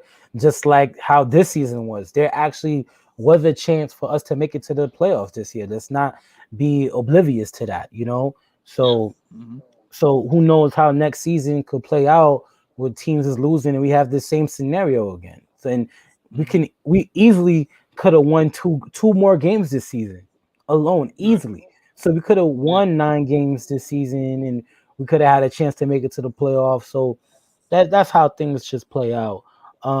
As we add on more talent to the roster, like we know the roster is consistently going to be evaluated and they're going to add more talent. I think we will get better and we will have a chance. But let's say if we don't go next year, you gotta always play, you know, gotta address everything. If we don't make it to the playoffs next year, by year 3 with this new regime, best believe it, it's on. It's on. Yeah, year 3, we definitely gonna, yeah, we're in. I'm glad you took the positive route on that, because you know what I'm saying right now? Yo, Terry Funk and Arthur Smith are pissed right now because they know if things didn't shift a certain way or whatever like that, we could have been a playoff team. If we would have had a competent punter in Tampa Bay, we would have beat them in Tampa Bay. Okay, I'm saying that right now. We gave that game away because I don't know if it was Dustin Colquitt or that dude whose last name starts with an N that I can't even pronounce. That dude, when he botched that punt, like he basically set us up for particular failure. That's why another one of the guys that we need to resign is Thomas Morstead. Because that dude was invaluable when it came to like when our defense started playing well, is when our special teams started playing well. And it was all attributed to him. Okay, so let's talk about like the way our special teams started like up in the ante when Allison was like hit sticking dudes like in San Francisco and whatnot. First play of the game, like he made dude fumble and we ran it back. Like there's impact that's happening on our special teams as well. There's something here. That's why I'm thinking that they're going to be super aggressive. They're going to go to Grady. They're going to go to Matt Ryan and say, look, we're going to extend you guys because we have a plan and we're going to execute that plan right now. We're going to alleviate a lot of things that we're going to have in terms of being cash strapped. And that's going to at least give us at least like I think 25, if not more like almost like $30 million like under the cap. Okay. And this goes into JND Truck, like what he asked, what free agent offensive lineman do you want us to target? I'm gonna answer that first one and then I'm gonna get to your second one, JND. That's a good question, man. I appreciate that. I believe that Jacksonville is not going to re-sign Andrew Norwell, or he might walk just for the sake of it's Jacksonville. Okay? He wants to see like what he can get on the open market. He is 29, 30 years old or whatever, but he is, I mean, this dude is solid at the left guard position. He is solid. And you know that when we had Andy LeBeatrice and he was solid at that left guard position, you knew between the left guard, we had Andy LeBeatrice and we had Alex Mack at those positions that we're struggling right now. You see what it's doing to our offense. If you get Andrew Norwell, and if you don't know who this guy is, he's legit. He's solid. He's not somebody that's going to wow you. He's not like a he's not like a Quentin Nelson or nothing like that. He's not going to like jump off your screen or nothing like that. But he's solid. He's like an Andrew LeBeatrice. If you get him and you plug him in day one, you got something right there. Now, honestly, I believe that going back to the draft, I think we're either going to draft Lindstrom or we're going to draft Tyler Linderbaum out of Iowa. We're going to get one of those two guys because, again, Matt Hennessy is their guy, okay? It's not Terry Fontenot's guy. That's a previous regime. I'm not even going to mention his name. I'm just going to say TD, okay? That's their guy. Lindenbaum or Lindstrom, that's going to be our guy. Even a Drew Dahlman, but I don't know how much Drew Dahlman is going to make that jump from a year 1 to year 2 with a lack of snaps or something like that. But I believe like a Lindenbaum or a Lindstrom, you could plug in there year 1. I think he'll be okay. Is $5 million a year too much for Gage compared to what these guys are asking for? Yo, Devontae Adams is asking for the bag, right? He's asking for the bag right now. So I think Devontae Adams is going to the Raiders. Okay, he's going to ask for the bag. He's going to ask for at least like $30 million a year. 5 is really, that's peanuts, honestly. To somebody like a Gage, like I think that we kind of shortchange him on that. I think Gage is worth a little some money, compared to where he got picked at and what he was able to do for us. He was a special teams guy. He was a guy who literally climbed up the ladder within the Falcons organization. So I think he's worth a good amount of money. I'm not gonna get too much in the numbers, but give him a little bread. Give him a little bag. You know what I'm saying? He Yeah. deserves it. I think like if he wants five is fine. But there's some other wide receivers I believe that we can get on the cheap. And personally speaking, there's one on the Jets right now that I am totally in love with, bro. Like I like this dude, Denzel Mims, and they don't Oh, know what to Mims. do with him. Yeah, They they don't don't. know But the what to thing do with is with that dude. Mims, I guess he been fighting an injury since he got into the league. So Yeah, we'll see what we do with Mims. But who knows? Who knows? but Who knows? if What other questions we got um, here? yeah, yeah.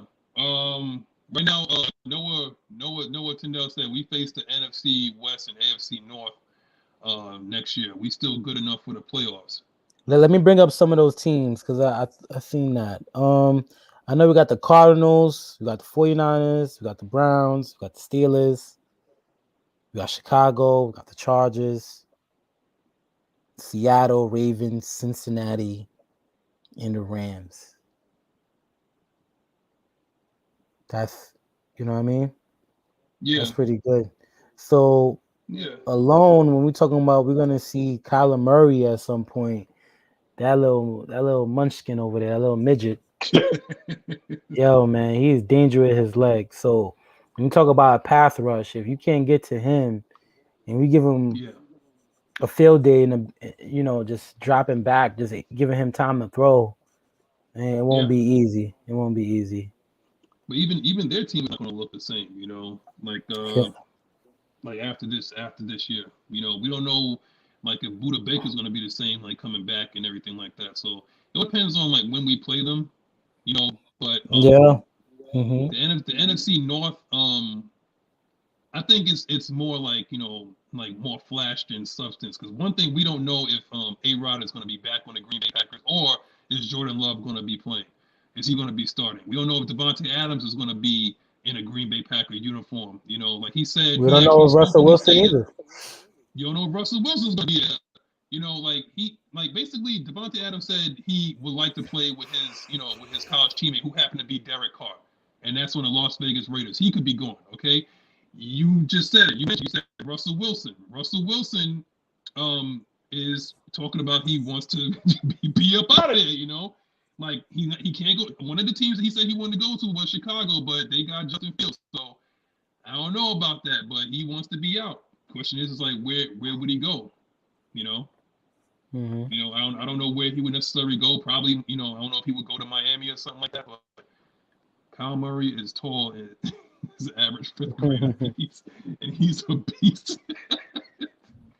you know, Yeah, we get a few more questions in here. you can go. Then we wrap it up a little bit. So just throw in your questions.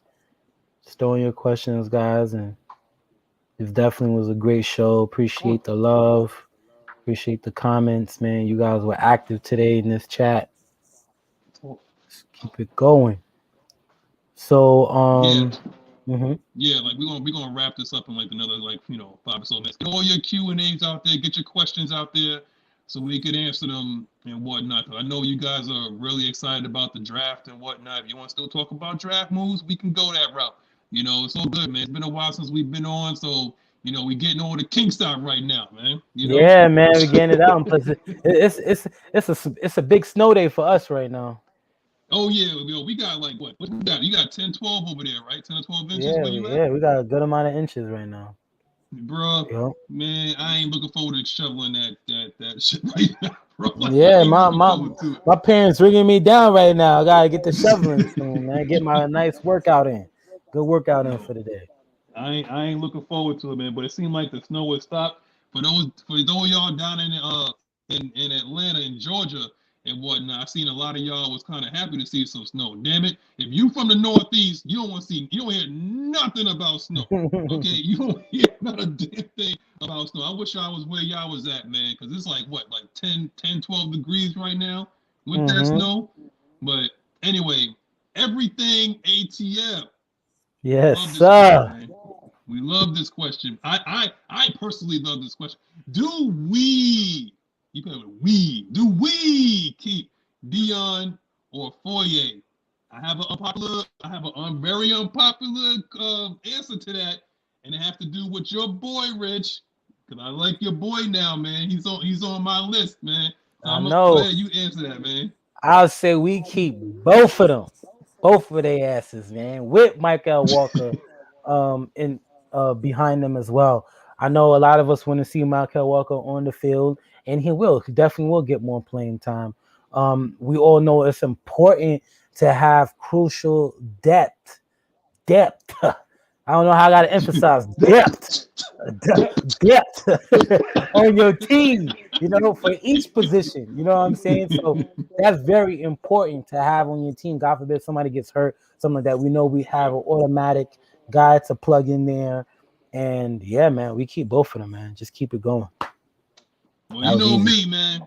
You know how I feel. You know how I feel about that. And your Dion, boy, yeah. your boy Matt's gonna come with a very, very unpopular opinion. Why? Because we're cash strapped. Why? Because DPs have actually spoke up one of these dudes, and he's actually like man. Let me tell you something, man.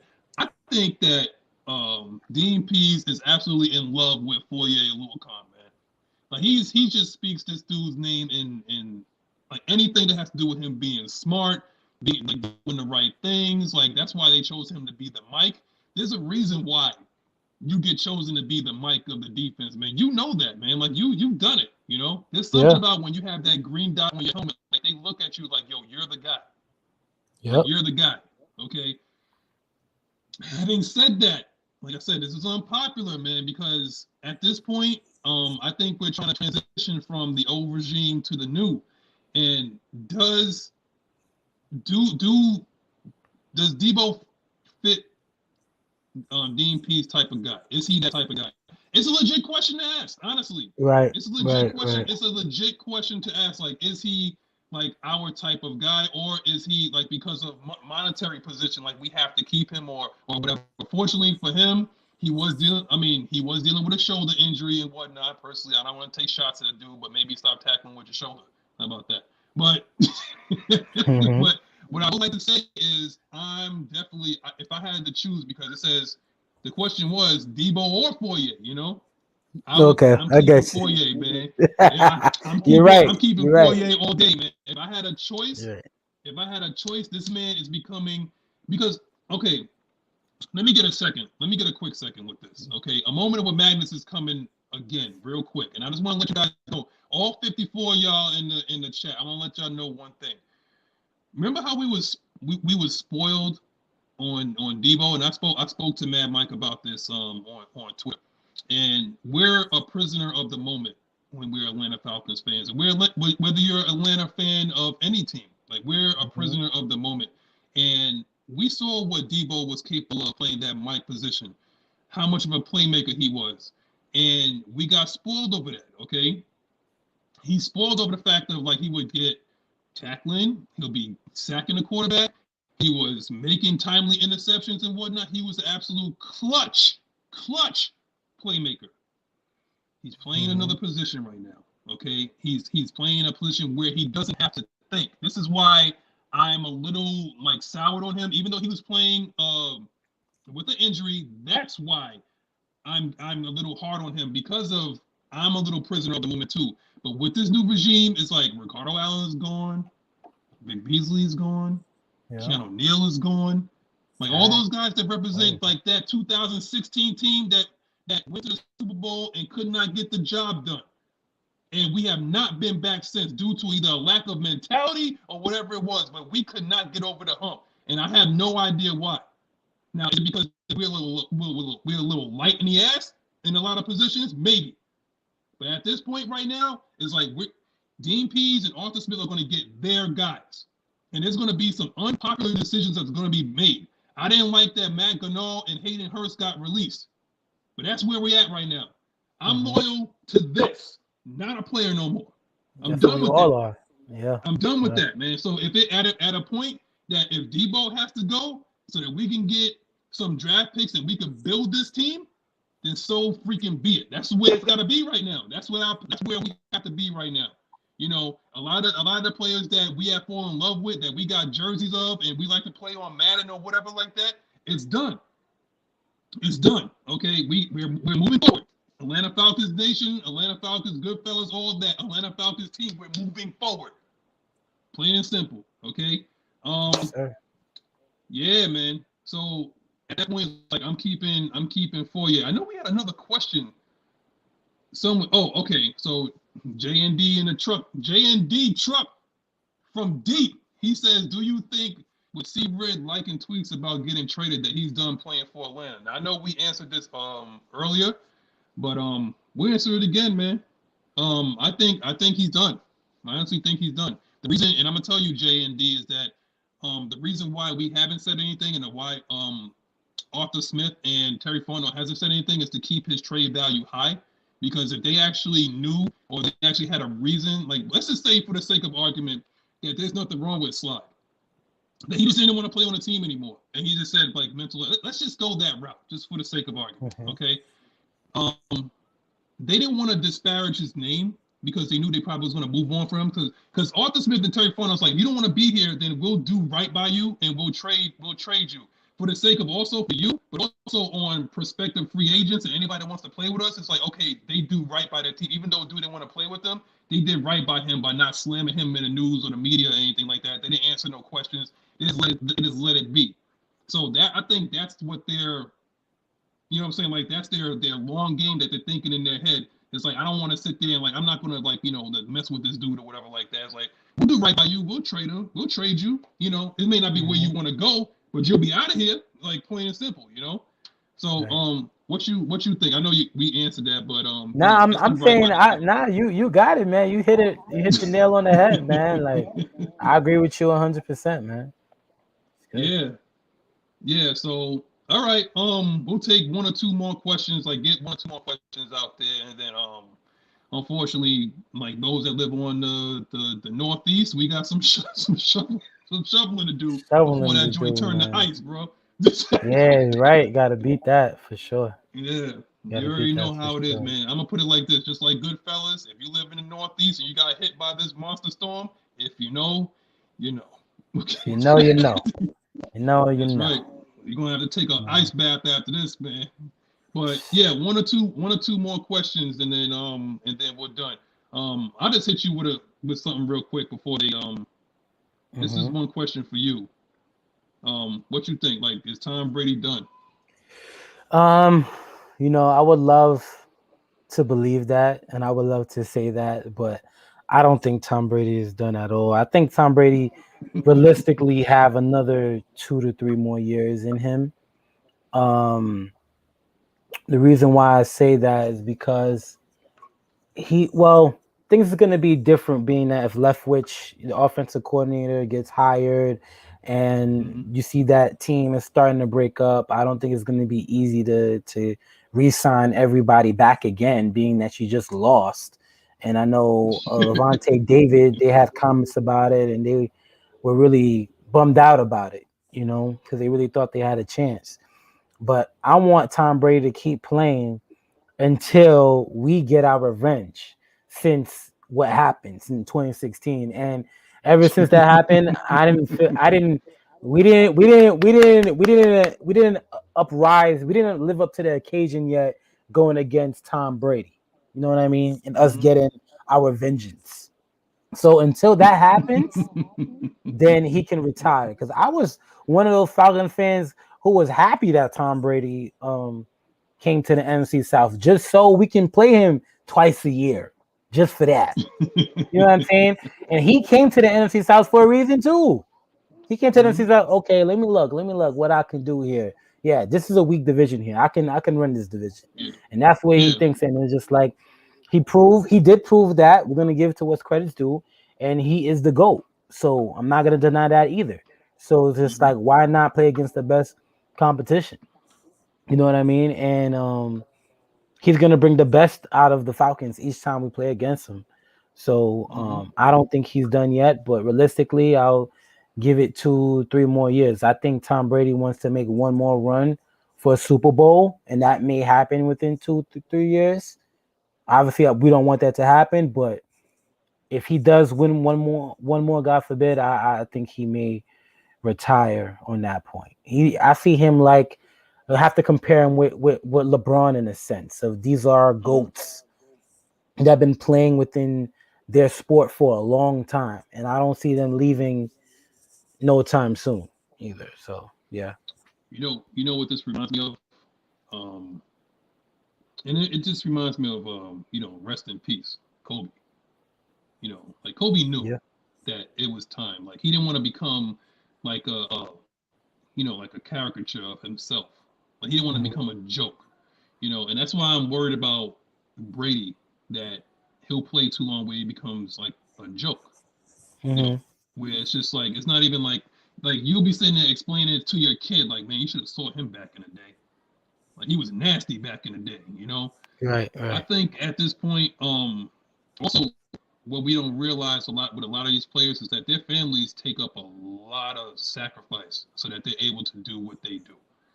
Like Hmm. Brady's been doing this for 22 years, and he has missed. Like his son, Jack, is playing sports now. He lives in New Wow. York, and he's playing sports. And they Wow. have a house Wow. up here. Okay. And they're and his kids. Like he's missed a lot of his kids. Like one day you're gonna wake up and you're gonna look up and you're gonna be like, damn, like look at all the time that I missed. Hmm.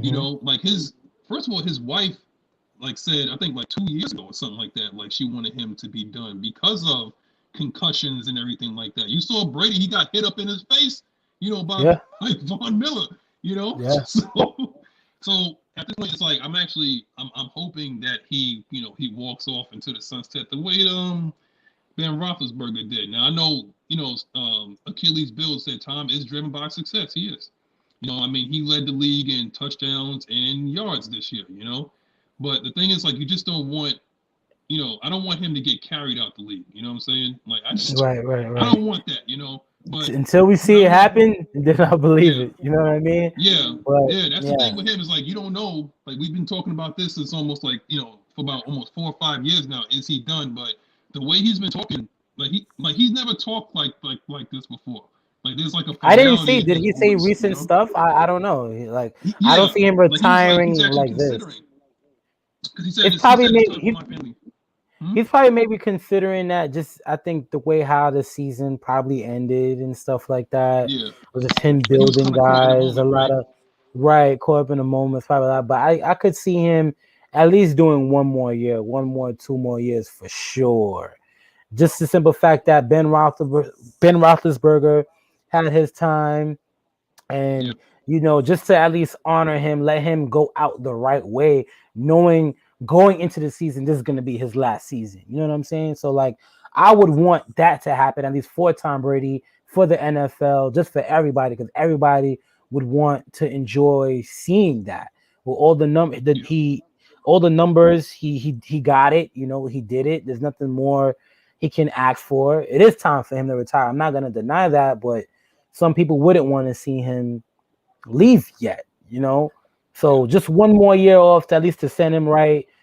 It's confirmed. The whole league knows, similar how it was with Ben, and send yeah, him off right. I think that would be good. yeah, yeah. He just like to me, he don't seem like the type that he wants like a big old lavish like, hey, Yeah, he probably like wouldn't. this is it, like I'm out, like like they do in basketball, like they have like a swan song and whatnot, Exactly. Exactly. but honestly, like in my own opinion, like if this is it for him, man, you had a hell of a career. You've made haters out of a lot of people, a lot of fans and whatnot. A lot of fans actually hate Hmm. you and have hated you since 2016. Yep. But yeah, but at this point, it's like I don't want to see it no more. Like at this point, it's like since I've seen Ben Roethlisberger and I've seen Aaron Rodgers talking about it, I've seen Tom Brady talking about it. I've started looking at even our boy, man, and Yeah, how man. long Right. he has, and Yeah. that's gonna be a He don't sad want to day go in Atlanta. nowhere. I don't care what anybody say, bro. Like Matt he Ryan said he doesn't wants to want to go play for a anywhere. while. Yeah, Yeah, I Matt know, I Ryan know. got easily I got just 4 or 5 more years in his belt. And you talking about the guys, the top quarterbacks now, who's retiring right now. He came in the league what 3 to 5 years after them. So mm-hmm. he's a little. in that age mark younger than them. So he has Well, to. He's gonna want to I play will up say this. to their level too. And if Brady does Yeah, retire, I'll take it. Open division for us. That's it. I'm gonna say this though. These guys had an offensive line in front of them. Matt didn't. You only got but so many hits of that in you, man. And as you age, like you start to True, walk true, around true. and you don't get up like a spring chicken on those Mondays, man. I remember Jerome Bettis said that. He said, I knew when it was time to go when I couldn't even walk down the stairs on a Monday, because I was getting my ass handed to me on Sunday. So Right. again, this goes back to the draft, this goes back to free agency and everything like that. This comes full circle, and this will be like our wrap up here. I'm gonna wrap this up right here by saying this: Mm-hmm. if we don't get an offensive line, it does not matter who you put back there. Like their days will be numbered here in Atlanta. Okay, plain and freaking simple. If you want to have sustained success, you gotta address the trenches. Me and my boy Rich, the headhunter, say this all the freaking time. If you don't address the trenches, it doesn't matter who you put there. You're either gonna get ran on, or you're gonna get your behind sacked all the freaking time. Look at Joe Burrow. They took the best player available. They got Jamar Chase. It just is what it is. He almost got killed last week. Okay? It is what it freaking is right now. Address the trenches. Get some guys, that's some nasty guys in front of Matt Ryan, and you will see him flourish down here. Plain and simple. That's all I got to say. Rich, you can wrap it up with this right now. Man, this was a great show. Welcome back, good fellas, man. Off season is gonna be big. It's a lot for us to cover, a lot for us to go through. When it comes to, we'll have shows about free agency, the draft, that's coming. Stay tuned, stay locked in. Most importantly, stay safe out there. During this pandemic, stay healthy. It's not easy so far going into 2022, but we're gonna make the best of it. And love is love, man. God bless, man. Great show. All right. So from Magnus, your boy Magnus, Rich the Headhunter, and our producer, Maggie T. Yo, we might be seeing y'all next week because my boy already talked about free agency and the draft. So you already got the juices flowing. Pause. That might start writing something, man. But yeah. So we see y'all later on the Goodfellas Morning Show. Peace.